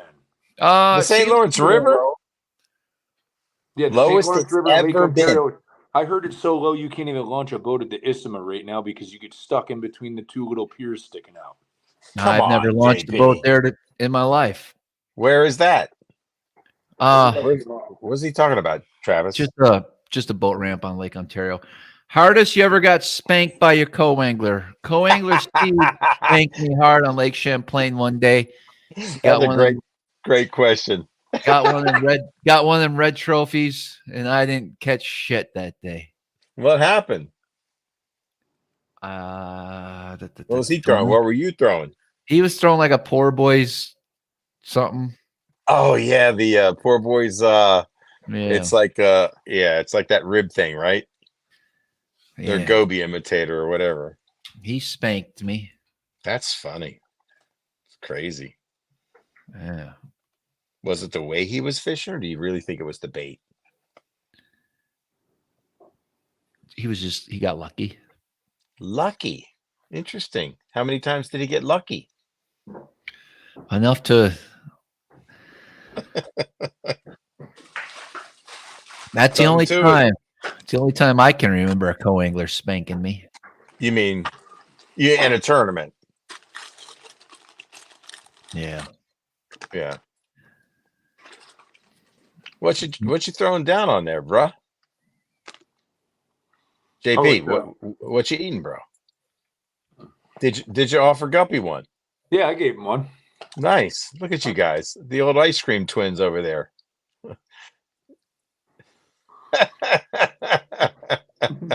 All right. That's just odd, but all right. I dig. Doc Tackle Tournament of Clayton. Good money tournament. You guys signing up? Justin, we are. I have a guide trip scheduled. I have to move them. I'm sure I can. So 5 times what? Awesome. Erie Darter. That was it, Nate. That's right. Have you guys tried the Strike King gravel dog? Never even heard of it. I'm sure Epic Eric's got one somewhere back there he can show us. Negatory. Don't have an interest, man. I'm all set on the crankbaits, bro. All right. Yep. JP, ever see the Loch Ness Lake Champlain monster? Oh, Champ. No, I never seen him. Never seen Champ? JP, you are biting the hell out of that ice cream, bro. You don't lick it. You just bite it. You're a biter. All right, sound off, everybody. Who licks their ice cream versus who bites their ice cream? I bite. JP, bite. I'm a bite. Guppy, you All a right, licker Eric, or a what's biter, your bro? scariest outdoor experience? Weather, waves, or paranormal? What scariest outdoor experience? I was dude? deer hunting. Oh, I'm sorry. Go ahead, JP. I thought he asked me first. I Oh, did. I'm sorry, Eric. Go ahead. I think he said Eric. Yeah, but all right. Thanks, Travis. Travis, I think it might have been with you, man, when that on the Black River at night. Yeah. Where? Dude, wherever we were catching them salmon, the Black River. Oh, I On thought the you were boat. going to talk about. Remember when we were on the Chesapeake? Yeah. And we saw that big storm coming. There was that kayak out there, and then we went to the islands. Oh, yeah. Storm. That was a wicked storm. No, I'm talking about the paranormal experience. And then I took a picture, and that ghost was coming through. Let's talk about that real quick. Dude, that was freaky, dude. The hair on the back of my neck. So here's what happened. We were salmon fishing late at night in a boat, and we were near a very old abandoned factory. Yep. That butted up against the river. Like literally right on the bank. Very, very eerie place. I get chills looking at it even during the daylight. I got chills that night looking at it. I didn't let it get to me that night, but obviously we shined the light on the building. You saw the graffiti and the broken windows and the craziness. It just looks spooky. Yep. And nothing really stood out until we heard some noises, right? Noises, and then definitely a major like the boulder in your backyard falling in. Yeah. And I think it was a sign, get out of my fishing hole kind of thing. Uh-huh. And then that picture that I took, and we had that low level fog that came through. And then I took a picture of you, Travis, driving the boat, and there was an apparition behind your head. I got to find that picture, bro. Yeah. That was crazy. Yeah, that was spooky because I did not see that in my lens when I took that picture. No, it was interesting. JP, what do you got? All right. I was archery hunting last week of October. Yeah. I had a doe decoy out on an old ditch road going through this property. Right on. Took the day off from work, sat all day. Yep. I was in there an hour before daylight. It's about an hour and 15 minutes before dark. I'd seen nothing at this point. I look up on the ridge. Here's this bear, probably 350. Holy shit. So I'm like, holy crap, look at the size of that bear, right? So I take out my little doe bleat just to see how it reacts. Right? Oh, that's smart. Dude, this bear goes straight hunt mode, right? And starts sneaking down. Now I'm hunting this old pine cut, so there's pines that are like falling down all over the place, right? This bear is belly crawling and coming up on the pines and looking. Dude, it sees the decoy, right? And it starts coming, and it's coming, and it's coming, and it's coming. And then all of a sudden, like the wind hit me at the back. Oh, no. It stopped, and I was up in a tree, so I was feeling safe, but the direction... Yeah, bears don't climb trees. Yeah, right. The direction which the bear left after I thought it had winded me was to my truck. So now it's like a half hour before dark. I call my father, right? And I'm like, hey, listen, I think I need you to come over here and beep the horn and flash the lights. Or there's a big giant black bear in here. It saw the decoy. It was definitely in hunting mode. You know what I mean? Like, wait. Did you fail to tell him about the part where you called him in? Oh yeah, I told him the whole story. I did the doe. Okay, you just conveniently left that out. Yeah, all right. So anyway, my father goes, it's a black bear. It's not going to mess with you. Just don't worry about it. So I guess when he told me that, I kind of like relaxed, and I'm like, all right, I got a half hour of good daylight left. I'll just sit here and relax. Maybe a buck will come in, right? So I'm sitting there, dude. Probably like 25 yards away, I hear crack, right? I go, what the hell was that? And I look, this bear climbed the tree 25 yards away from me. It's above me, looking down, and it must have seen me startle, right? This thing comes down out of the tree real fast and runs its ass the opposite way of my truck. I climbed out of that tree faster than I've ever climbed out of a tree before, put that decoy on my shoulder, and ran for my life.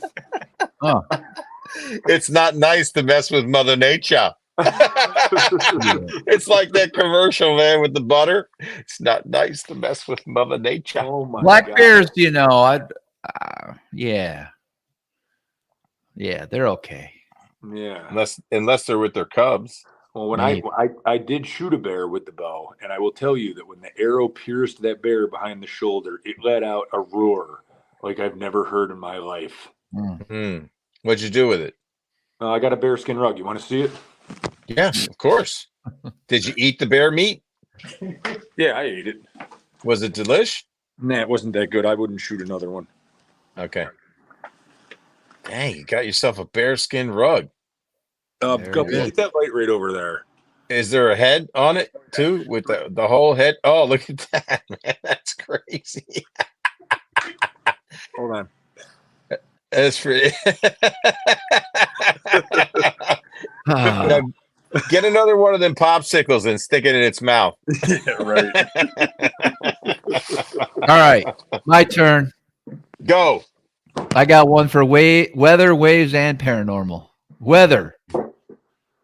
I guess I don't have one for weather. I've seen some. I got a lot of weather ones, man, but I've seen some of those water spouts and stuff. I'm not too. That's pretty freaky. Waves, been in obviously some big waves. One time running yeah. back. Well, yeah, I've been in. There isn't a wave that I've experienced yet on the big lake that had me scared, but Freaked you definitely out. annoying, and you got to go with caution, right? Sure. Paranormal. Besides that, teleporting to Cayuga, which I talked about recently. I would say the ghost cow experience on the way to duck hunting when my friend Brian and I were in the fog. We saw a white cow in front of us, and it was in the road as we're driving, and we stopped, and the thing started walking right past us and then just disappeared as soon as it got to the window. Very cool. It was a cow, bud, in the middle of a road that then vanished, which it may not have even been real. There you go. I like it. I like it. You had a little you had a little experience with SmallmouthCrush in a boat, right? Yeah. Kinda. Yeah. What size weight tube do you like to run? MC, I carry them all. I do. You give me a good 1 ounce weight, that'll work. I'm in. Give me an 1/8 ounce, I'm in. So normally, if you're just fan casting and you're just working a flat and you're in 10 feet of water less, quarter. If you're dragging, 3/8. Lighter the better most of the time, unless you want to get snagged on purpose for the point of trying to pop that tube out of the rocks. That's another technique, but I guess I would say quarter probably.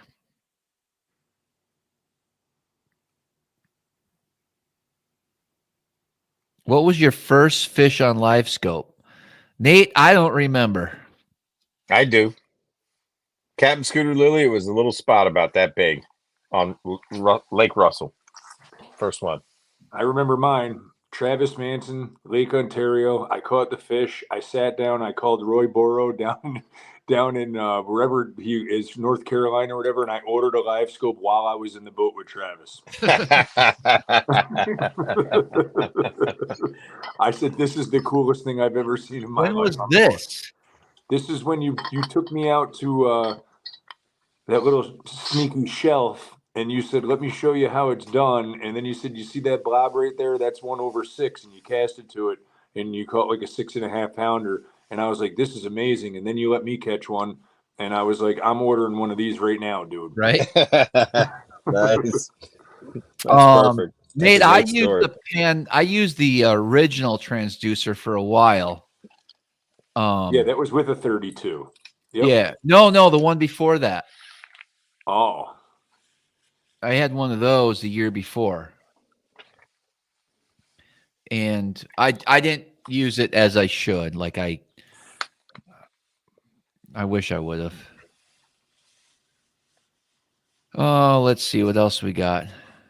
Bait fuel gives you the shits. I have a question, Travis. So there's a big tournament this weekend on good old Cayuga Lake. Cayuga. The Yeah. water is stained. Heavy winds today, heavy winds tomorrow. It's gonna calm down on Wednesday. Thursday, it's gonna blow real heavy out of the south. Friday, it's gonna be manageable winds, and then tournament day, right? Moderate winds out of the northwest. Now, from what I'm told, the lake was cloudy. If you, Travis Manson, were going there tomorrow and it was cloudy water, how would you practice for the tournament? I would still sight fish. I'd be looking for beds. Yeah.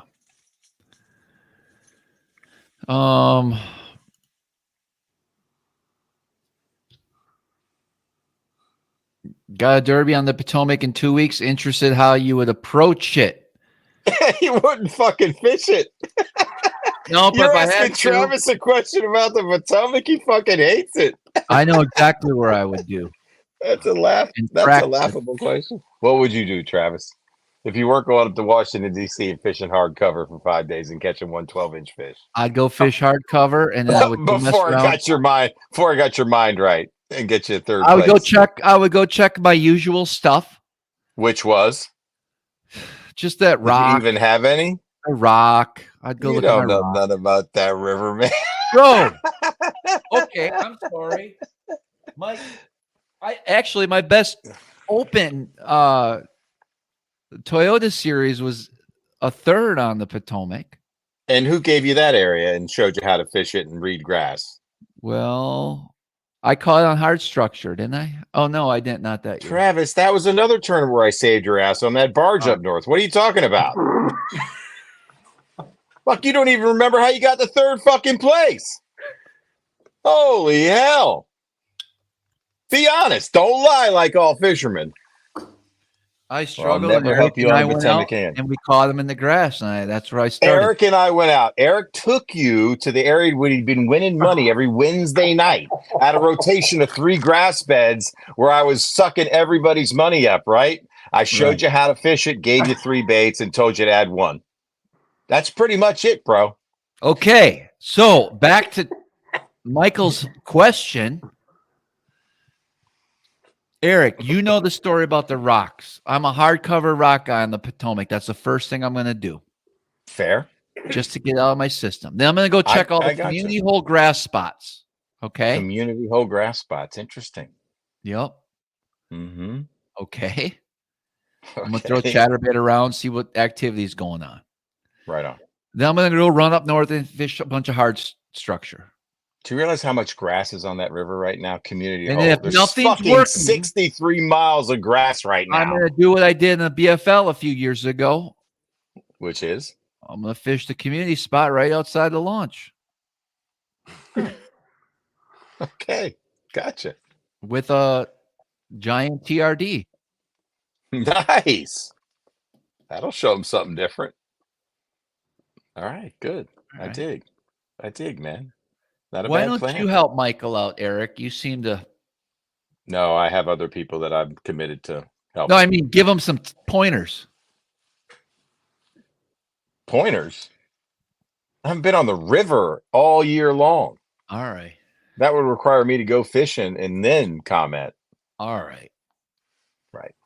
David, do you change your drop shot wavelength different times of the year or stick to one length? I've gotten better with it, but need to be more proficient at drop shotting. So it's more of the bait you're using and what the fish are doing is how I determine it. For me, when I'm fishing the Great Lakes, most of the time it's a 2-foot leader. Sometimes I'll go down to 6. Like when we're bed fishing right now, it's going to be like that, right? Otherwise it's going to be like that. Sometimes it's quite a bit longer. It really depends on the attitude of the fish. God, it would take an hour to go over this whole topic, but I'm trying to figure out. That'd be a good topic for the Patreon. Patreon. In-depth PHYXTV. PHYXTV. Yeah, TV it used to be episode of Patreon, and it was just the VIP, and now that Patreon was so 4 years ago, bud.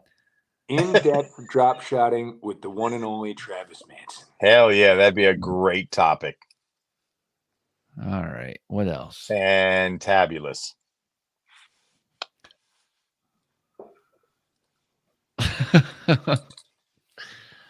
Oh, see you later, Anthony Geese. I had a couple Peace. sevens. Lee, what's your biggest bass so far, JP? My biggest bass is a 8 and This year, bud. Oh, this year, 7.4. Eric, 7. No, I don't think you had a 7 up by me. No. Well, I did, but your scale was fucked up, so. Okay. No, I haven't had a 7 this year yet. All right.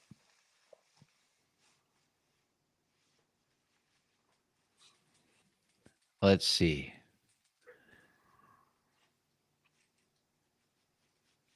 Marcos, do you fish the shower blow? I haven't fished a shower blow in probably 4 years on Kentucky Lake. I think it's a great bait. I was very impressed with it. I own a bunch, but I haven't brought it out since, so I'm not the one to comment on it. I think they are amazing baits. I was using the bigger size, like the big ass one there. But there's no doubt I think that littler guy would do some damage. It was a big deal a few years ago. Has that died down, or is the shower blow still a big deal? Still a player. Okay. For sure. I'll tell you what, if I was at the Potomac River, I would be dead sticking a 7-inch Senko in the milfoil. That's what I'd be doing. JP. Shit. Travis had the same idea, man. The giant CRD. I'm gonna miss. I'm probably gonna miss a few of these questions because I'm so far behind. Oh, dude, we're so far behind. It's impossible. Last year, I didn't really fish that many tournaments unless they were up on the St. Lawrence River because between getting the guiding business off its feet and then just spending all my time up there in Clayton, I got to tell you, I was pretty happy flipping some grass on Saturday. Kind of missed it. It's fun, isn't it? You know? Yeah. Yep. Did you scope it all in the grass? No. Do you turn your electronics off? Yes. Me too. I was looking and I'm like, all right, there's a single strand of milfoil, but right over there's I turn all mine on. up. I'm going right for the 3-strander. Bang. Put it the right game in. on. Dang, dude. All right. Absolutely. Yeah, Travis is going to turn his shit up. Fish aren't scared of your live scope, you morons. I didn't say that. Okay. It wasn't about don't get so sensitive, Mr. Live Scope, okay? I'm not so concerned with the live scope as I am the 360. My 360, I can hear that thing spinning while I'm sitting there with no wind. I can hear it outside of the water, so I know the fish. They don't care. They don't care. Interesting. All right, what else we got here? What else you got? Talk to us. What else you got? I know I got legs to rub soon, so let's get some questions going here. Bingo, man. Bingo. Legs to rub. Guppies? No. No. I saw Guppy smile when you said I thought he was licking his chops going, yeah, it's coming. You get a leg rub with every special appearance. And JP, let me tell you, his leg rubs are legendary. Listen, that's part of the, I didn't want to say it, JP, but that's part of the plus and the add-on that you give. There is a add-on fee of $60 for leg rubs on JP's boat. If you hire him for a guide trip and you're feeling sore middle of the day, you lay down, you get in a nice little relaxed cove. He'll bring out the chocolate ice cream for you, man. And hey, you know, when you go fishing with Big JP, it's not all about catching bass. It's about having a good time. Yeah, I mean, you can all right, here's the deal. If you Travis has an add-on this year. It's a free for anybody that books tonight. You get a free toe shave with Travis Manson all spring long. Yeah. It's from opening day. Any opening in the fall, Travis? Are you doing the full body waxing? Still, I can't even say it. No. It's man grooming sessions and advice with Travis Manson. If you could you do that on PHYXTV? If you want to catch fish and look your best, go with Travis. He can give you fashion advice and man grooming advice all at the same time. And it's free. if you want to laugh and have a good time and tell stories, JP's Don't the book man. Travis. If you want to be motivated, JP's the man. If you want to fish hard and put some big ones in the boat, I'm your guy. JP's your man. We ain't gonna be talking. I'm gonna be serious. This is hilarious. You just want to go out, pretend you have a new friend for the day. JP's your guy. Pretend you have a new friend. For all you lonely anglers out there that just want some companionship while you're out on the water, If you want to go out with Travis and have him forget your name the minute you leave the parking lot, Travis is your man. Like, who'd you guide today, Travis? He goes, I don't know, some jabroni from Maine. Let's be honest. If we're being honest, I mean, let's be honest, right? I think. Well, are we? You tell me. You know me. I call it like I see it. That's why people tune in, bro. Man, you know what I think? I'm thinking on one of these double trips that we have this season. That we sounds need to sexy. have a little friendly competition between the two guide boats here and see what's going on. We have a double on the 17th. To see what's going on here. Oh shit! I got an evening trip too that day. Weren't we supposed to do a head-to-head competition with you two jabronis? Yeah. Right? What happened to that? People were all fired up for that one, but now I kind of like it. You guys are going to compete. Is it going to be a Bubba scaled weigh-in? Because I gave Travis a Bubba scale. Oh, I did on that. Travis, you got the Bubba, right? Mm-hmm. And you have a Bubba. So it's got to be like captured, GoPro'd weigh-in and show the weight. Oh, we might have to have put the 5 in the live well, and we'll weigh them together right at the end of the day. Oh, even better. That's like a Scott Martin challenge. Travis, you down? I don't. Who will win? I'm not into competing against one person for what. It sounds like you're running scared a little bit with that comment. Now I'm worried. Travis, I mean, come on. He laid the gauntlet down, man. You better lock in, bro. I'd still be friends at the end if I lost. Travis, would you ever talk to me again if we came back to the dock and I dropped 29 and you only had 25? Yeah. All right, cool. You do it all the time. I do what all the time? He tells you he has 29 when you only had 25? No. So here's what happens. I give JP the little scraps and he takes my scraps and then wins off. How does he do it? He takes my secondary, third dairy, fourth dairy, stupid shit that I'm never going to go to and wins off of it. Did you say third dairy, fourth dairy? I think it's Dingleberry. That's awesome. How does he do it? How does he make soup out of like rocks? How do you do it, JP? How do you do it, JP? Yeah, it's been a while. What do you mean? JP and I are in a boat. We put some weight together. Oh yeah, there ain't no doubt about it. But we fish good together. We lose nets. We lose hats. We have a good time. When we're separate, there's some tension, you know. Yeah, well, I thought it was when you guys are together, he nets them for you. That's pretty much what I've seen. No. He lets me catch the fish. Oh, well, when we fish a spawning, what tournament was that? Every spawning event we fished last year, he let me catch the fish. I was very grateful for that. He would let you catch one or all of them?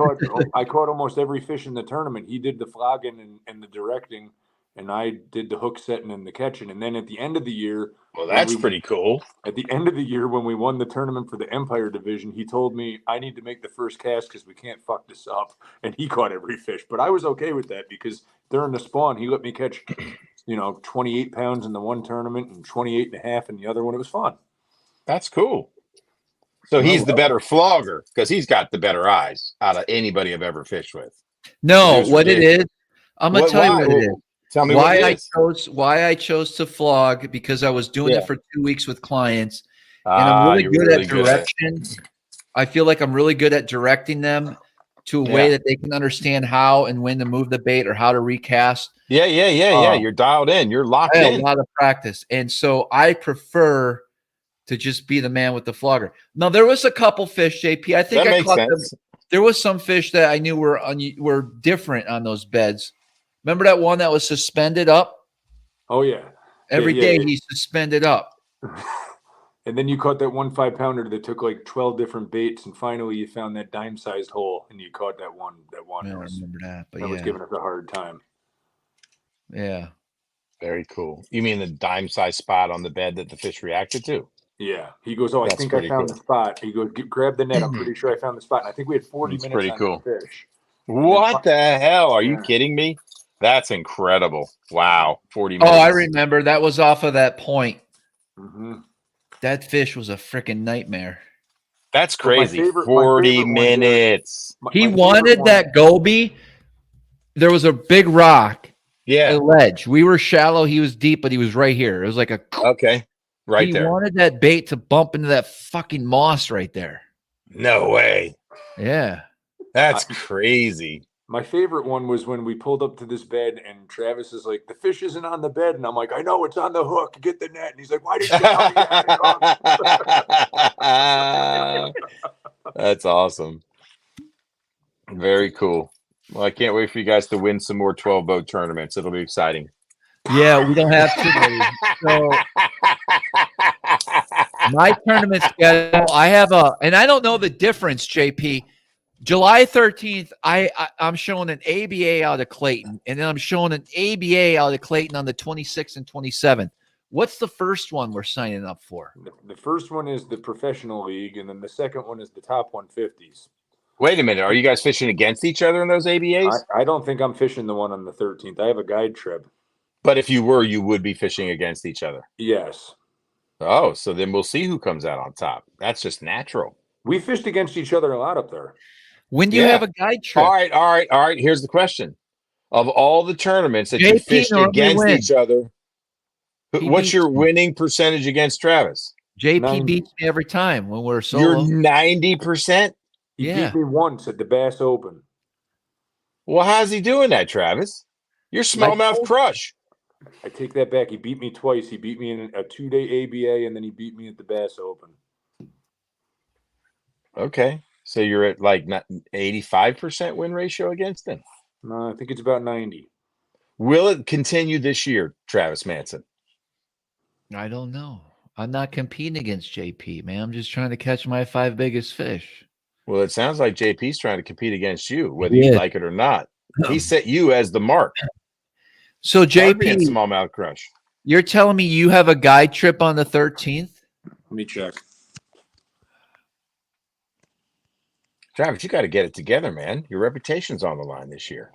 I don't. No, He's the newbie up there. I You showed have him one. everything he needs to know about that lake. What the hell? I have one the day before and the day after, so I will be fishing the event. You have So- you have a 3-day with me the day before. Mm-hmm. 3-day? What does that We have a mean? Wednesday, Thursday, and Friday trip, 2 boats. Yeah, I'm going to be up there the whole week. Okay, good. I've got Saturday, Sunday, Monday, Tuesday, Wednesday, Thursday, Friday, Sunday. So July This is exciting. 7th, there's a Northern New York Bassmaster Club Open. Ooh. That's the 7th of July. We could go catch a couple spawners in Canada still. Really? July. Holy shit. Why do you think they'll be in Canada spawning? I don't understand that. Because Well- it's still the first week of July. There's still going to be quite a few fish on beds But why did he say Canada? because Canada opens that weekend. Oh. Canada opens July 6th. So they wouldn't have already been caught, is what you're saying. No, there'll be fish on beds on the 7th. Okay. We could do that one, JP. Do it. I'm You guys need open. to get in the game. How big is that one going to be? Can you win some money? No. How many do you think All right. it'll be? JP, I don't know. So the 13th, you're in. All right. We're fishing the ABA out of Clayton. Yep. And then there's an ABA out of Morristown on the 14th. I'm not doing that. Okay. Then there's the MLF, the BFL on the July 20th out of Messina. I'm probably not doing that either. All right. I'm going to jump into that one. Well, Yeah, you're definitely beating JP at that one. I'm doing that one. Go for it. I'm going to spend $500 in gas. That's why that tournament's not worth fishing. Holy yeah. $500 in gas? What are you talking about? Yeah, you got to run from Messina all the way down to Clayton to win the tournament. Holy shit. That's crazy. That's a long ass run. Then we're fishing the ABA Polo on that Friday and Saturday. No, we'll go Lake Joyce tomorrow. And then that's it. That's it? Yeah. Damn. Kind of a short season. I know. That sucks. I don't get it. Why aren't there some more up there to fish? It Anymore. doesn't make any sense. With that's an incredible fishery. That's all that's happening up there. I don't get it. Why can't you just next year turn that gigantic trailer you have into a land stage and have a tournament every other weekend out of frickin' French Creek? There you go. I love the idea. Travis, do it. All right. Get it going up there. Make some money. Win some cash. And make it a tournament that's sanctioned by the Bass team so people can make it to the national championship. It's based on the number of boats, right? Not that you care about it, but that is a path to the Bassmasters Classic, right? It's a really cool event. You know, it's all different areas. So the top 3 teams, depending upon, or 6 or 10, it all depends upon a number of boats, but you affiliate it with the nation. So just And it doesn't cost much. This gentleman right here, Guppy, he's heading up to the St. Lawrence River. He's heading up. When are you going? Sunday, Monday, Tuesday? Yep. Sunday, Monday, Tuesday. And Travis, he says he's going right to where you took him last year, and he's stroking everyone for 3 days. That's all right. Yeah, that little thing. Thanks he for had that thing in his pocket. We're out. All right, man. Well, I think it's a good time to wrap it up. Ho, ho, ho. It is.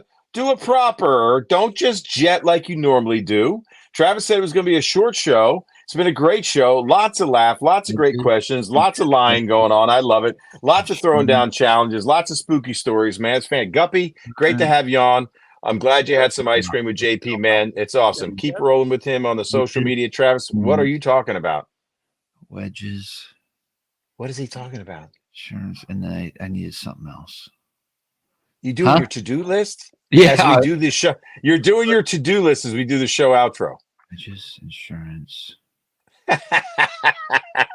This reminds me of, if anybody's a Stephen Wright fan, there's a little short called The Appointments of Dennis Jennings.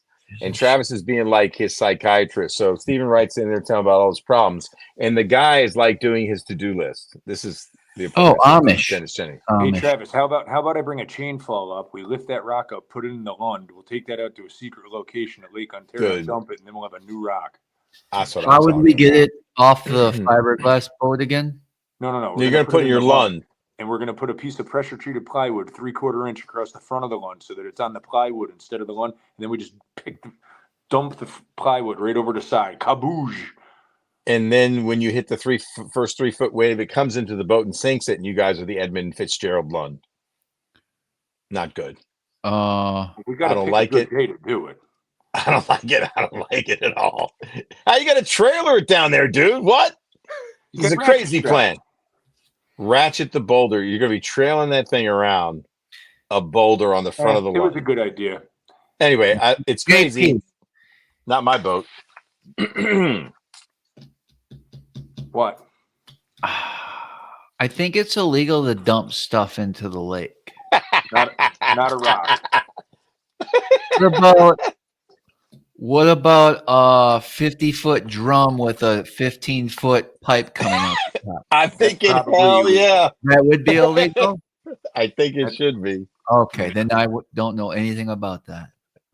All right, guys, next time. You ever throw one of those over the boat thinking it's going to sink immediately and it just bobs for like 5 minutes and you're looking around wondering what you're going to do next?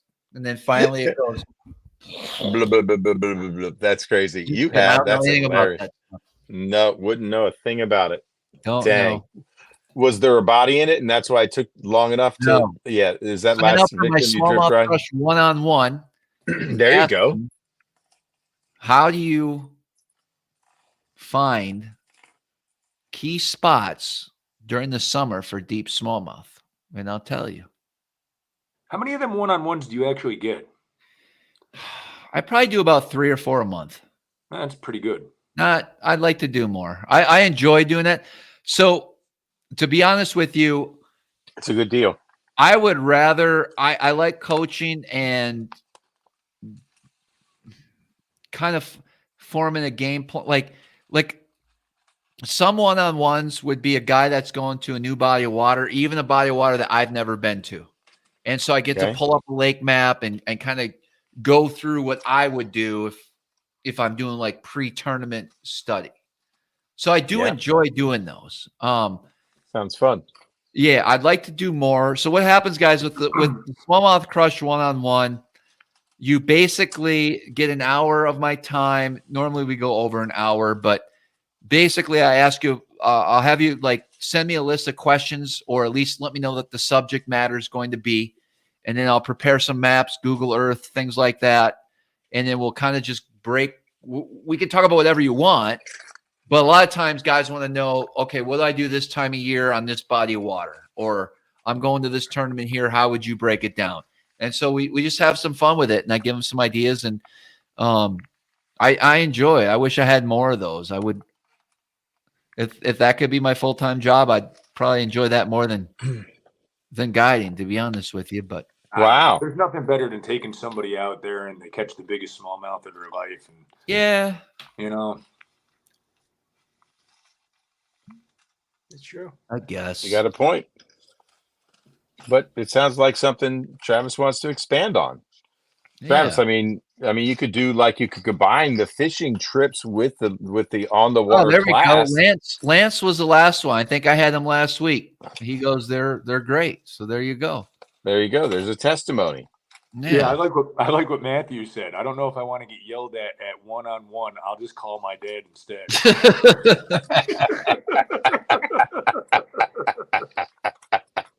All right, guys. Seriously, Big JP's out, Guppy's out. We'll talk to you guys later. We're All right, out to Travis. It's been a great show, JP Guppy. I'm glad you guys posted up. That was fantastic. Travis, why don't you do the outro for the folks out there?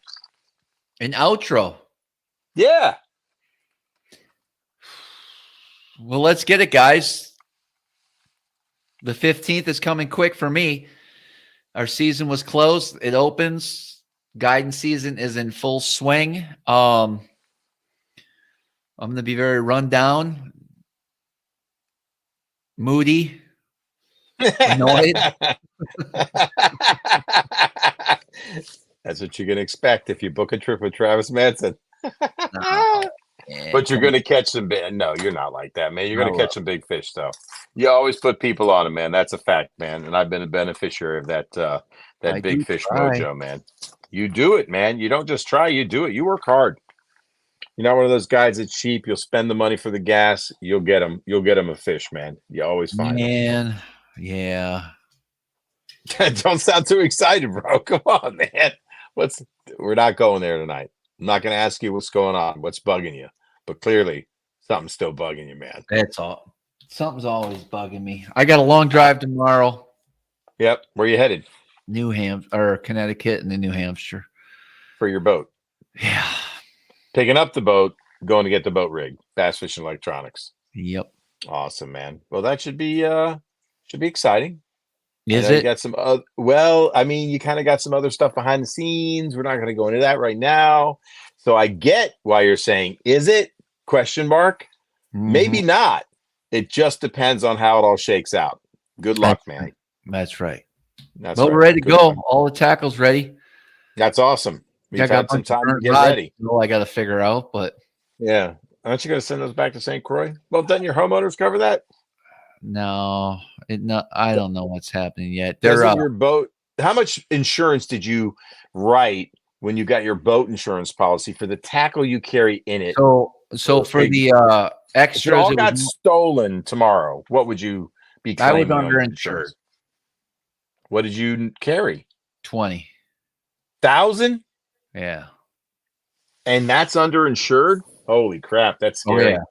Oh yeah. Wow, yeah, you're right, because you had I mean, each rod and reel combo is how much? 600 for the About. rod, 250 for the reel. And so that's 850 per combo. And how many combos got burnt? I want to say 13 or 14. Okay, so 14 times that's about 13 grand, 12 grand.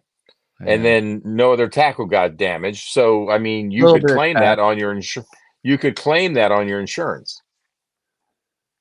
Yes. I mean, did the reels get ruined or just the rods? No, they got burnt up. Fried, burnt. Yeah. It made me realize that if I had a full load in the boat, You'd be in trouble. I would be underinsured. So let's say you go to a hotel, Sure, and all of park it gets your boat stolen overnight, and somebody decides to break in. Yeah, Especially like a tournament. sure, that happens. Yeah, I put 50 on my new policy for the new one. How much extra was 50 grand? I versus haven't looked 20 yet. grand. I don't know. Worth it. You have to Worth be, it. man. I learned a lot of lessons with this. Yeah, I didn't know how. I mean, I was stupid too. You know, I took the amount of the loan I had on the boat, not the replacement of the boat. Like, you sure. know, Yeah, just stuff. You know, you never think you're going to need it, and then right, you do. right. But yeah, I you agree. got to definitely be insured. I did a whole, I guess, Spreadsheet. inventory of everything.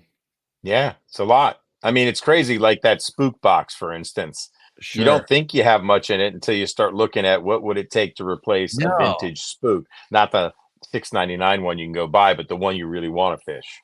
Right? Yeah, it is. It's a lot of money. It's a lot of money. The craziest part. And then It is. It's even if you crazy. look at because I broke things down into ice fishing, Sure. bass, walleye, salmon, duck Oh, yeah. hunting. But it's about what, 200 grand all in for just the gear? More than that. Oh, that's crazy. For It's everything. crazy. It's crazy. It's expensive to run a business when you have to insure it all. So theoretically, if this house burnt to the ground, yeah, we're still underinsured a little bit on equipment. It's crazy. Yeah. And I have videos. I mean, Lance, I have videos and they say that's a good thing to do. And sure, you know, I have it all documented, but yeah, it's just it's crazy over the years how much stuff you accumulate. I mean, yeah, you know. Yep. I mean, shit, bro. Just looking behind you, if that disappeared, shit.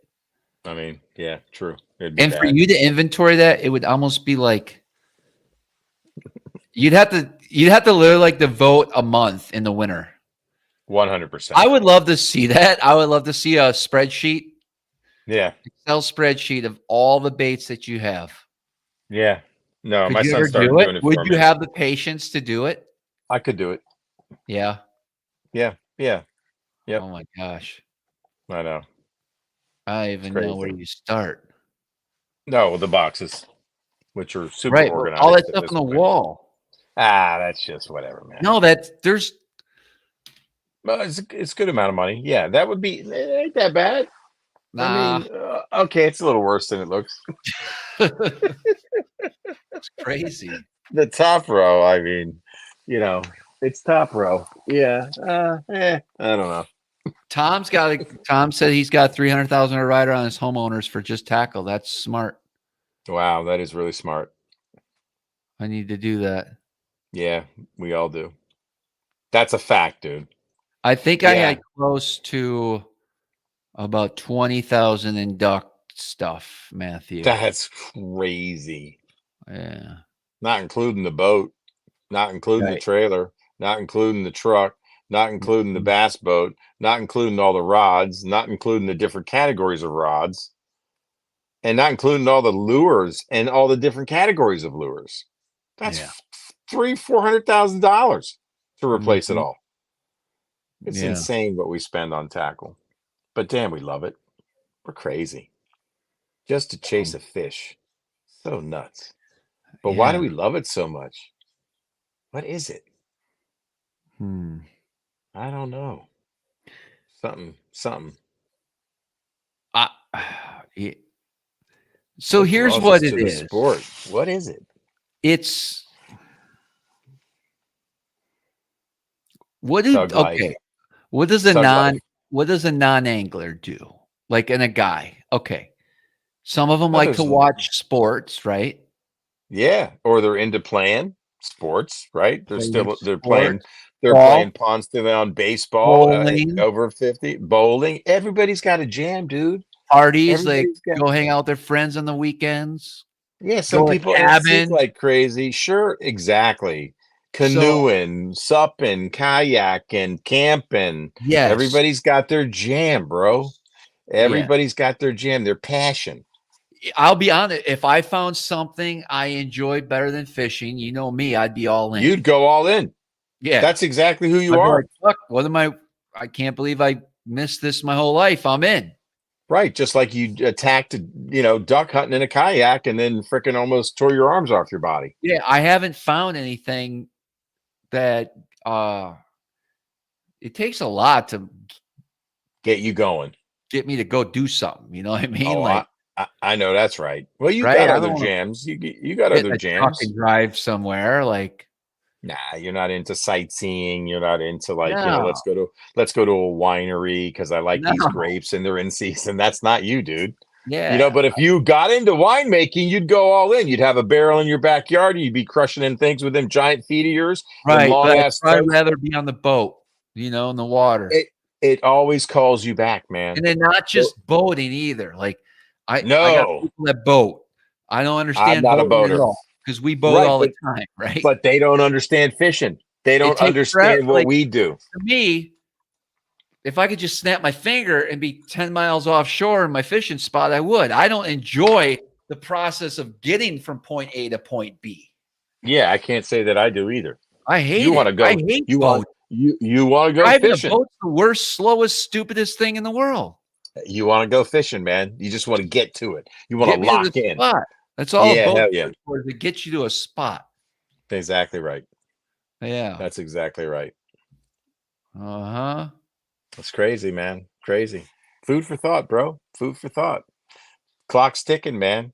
CERN's made it faster. You got to figure it out, man. Is there another jam in this universe for you? Or reality? I don't think so.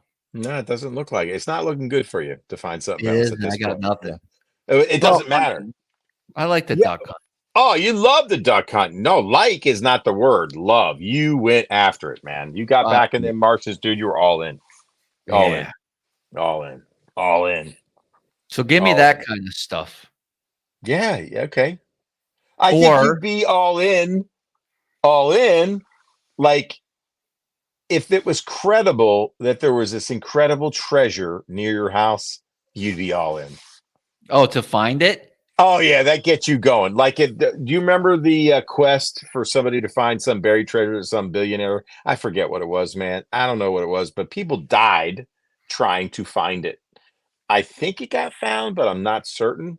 Yeah. But let's just pretend for a moment, a billionaire certifies that they buried a gold chest in New York within 100 miles of your house, and there's $100 million in it. Ooh. Are you in? Like, is that the only clue I get? No. He or she drips clues. Huh. Yeah. They drip clues, and it's a contest, and there are treasure hunters involved. Does this happen? Is this a true thing? Somebody tell me. I feel like I read about this, that there was a treasure. If they did something like that, like a reality game where they buried $100 million, it's not a reality show, so you don't get to be on TV spinning the wheel with Bob Barker, okay, Travis Manson, with your sandals. No, it's just like, you could chronicle your adventure. Yeah. How much would get you out of your house to go chase the treasure? What's the number? I made up the 100 million. What's the number? 100,000. I'd go look. That's what I'm saying. See, you get going there. That would get you going. You're all about the hunt. You're all about the adventure and the hunt. Why can't we raise funds to bury $1 million. And if you want to play, you buy a ticket. Could be an interesting game. It could be a show. It's $1,000. Yeah. Somebody said, look, Clay, what are you talking about? Said was in the Rockies north of Santa Fe. I think it was found in Wyoming. Forrest had a poem in his book. Forrest Finn treasure was found. Clay, you keep talking about this. Chasing Mammoth Tucks. That's right. Travis was all in, man. He was thinking hard about that stuff. No, think about it. I mean, like, people buy those tusks, right? If it's in a public waterway and somebody finds like this cachet of woolly mammoth tusks, I guess you could sell it. I want someone to bury treasure. Yeah, right. And then give us clues, and we buy a ticket. And if you have the ticket, you can go look for it. Wow, man. Be crazy. Yeah. I mean, it could I wouldn't be the guy. I don't have the technology. Yeah. No, you can't use technology. You just got to go traipsing through the forest, man. No, like ground penetrating radar. No modern technology can be used. It's old school. Now are you doing it? I mean, camping, maybe extreme, dangerous conditions. Are you going for it? No. You're not risking life and limb? Okay. I don't. Because there's a bunch of people searching for treasure in the oceans, man. I mean, people spend and they find them. There's a lot of history on that. I wonder how much treasure's in the Great Lakes and Lake Ontario specifically. Now that's a great question. Yeah. I don't know. Did any boat with gold bullion go down in the Great Lakes? I'm sure. What about No Night Off of Shackleton's Bar, man? I mean, I like that name. It's gotta be something. All I know is you have me on Oneida and you're like, this is Shackleton's. And I'm like, I love that name. Why do they name it that? It's got to be some treasure there. We wouldn't know. I mean, why do you name it Shackleton? Right? Huh. Yeah. Good stuff, man. Yeah. True. It's anyway fun to think about. See, that got you going, though. There is something else for you out there. You're right. Treasure hunting, man. Oh, I think you would be all about trying to find a UFO. Let's pretend there was a legend of a UFO in a Great Lake. You'd find a way to go look. You'd want to. I mean, not really. That doesn't do it anymore. No, you were kind of. I don't even put the time in to find new structure just to fish. We did. You and I did. I stood on the front of your damn boat for like a couple hours as you drove me around. Yeah, that one. Well, I'm just saying. You say you didn't, but we did. We could have sat there and leaned on some more fish, and you're like, let's go look. I found a barge for you, dude. I found a ship you didn't know was there. What do you mean? You didn't know that fucking ship was there. I saw it first. I saw it. I was standing up. It was cloudy. You never let me drive the boat while you stood up, the guy with the better eyes. I'm the guy on the front of the boat. I saw that thing first. How could you see it first? I was standing up. You were sitting down. Yes. I'm like, Travis, there's a boat right there. I gotcha. Yeah, of course you saw it because we almost fucking ran into it. I can't tell if it's 10 feet or 15 feet. That lake is freaky, man. Yeah. Like freaky. You're running through 40 fucking foot and you're going, are we going to hit the rock? Right. It's bizarro land for me, not for you. You're up there a lot. But the first time you ran me around, I'm like, this looks like the bottom. And it's 30 feet down. Yeah. I don't know. Your map tells you. And then you're going into that spot. I fished the beetle spin and you're like weaving in and out, turning really hard. I'm like, that's not good. Because I can't see what's under there, but I'm looking at your map and I'm seeing red. I'm like, oh, yeah, we might hit something if he doesn't know where he's going. I just got a buy alert. Ethereum. There it is. How much? I don't know. What's it at? Into it later. All right. Well. All right, guys. Hey, thanks for hanging out with us tonight. Don't forget to subscribe, comment, and like. I don't know. Share the feed. Use that Tackle Warehouse link. Help support the channel. Yeah. And of course, appreciate you guys. We'll see you guys Is it next week? I think we have a Smallmouth Crush Exclusive PHYXTV. TV. Oh, that's next week, Monday. So Yeah. So everything you wanted to know about Drop Shot next week. we'll talk all about the. We'll talk about. I don't know what we'll talk about yet, but that's Sounds gonna like be a busy Monday. So JP's got a trip for me. I got a trip, and I have an afternoon trip. Right on. So I'll be getting off the water at 6:30 ish. All right. We'll be cutting it close, but we'll figure it out. All right. Figure it out, man. Till next time. See you guys on the water. Peace. All right. Yep.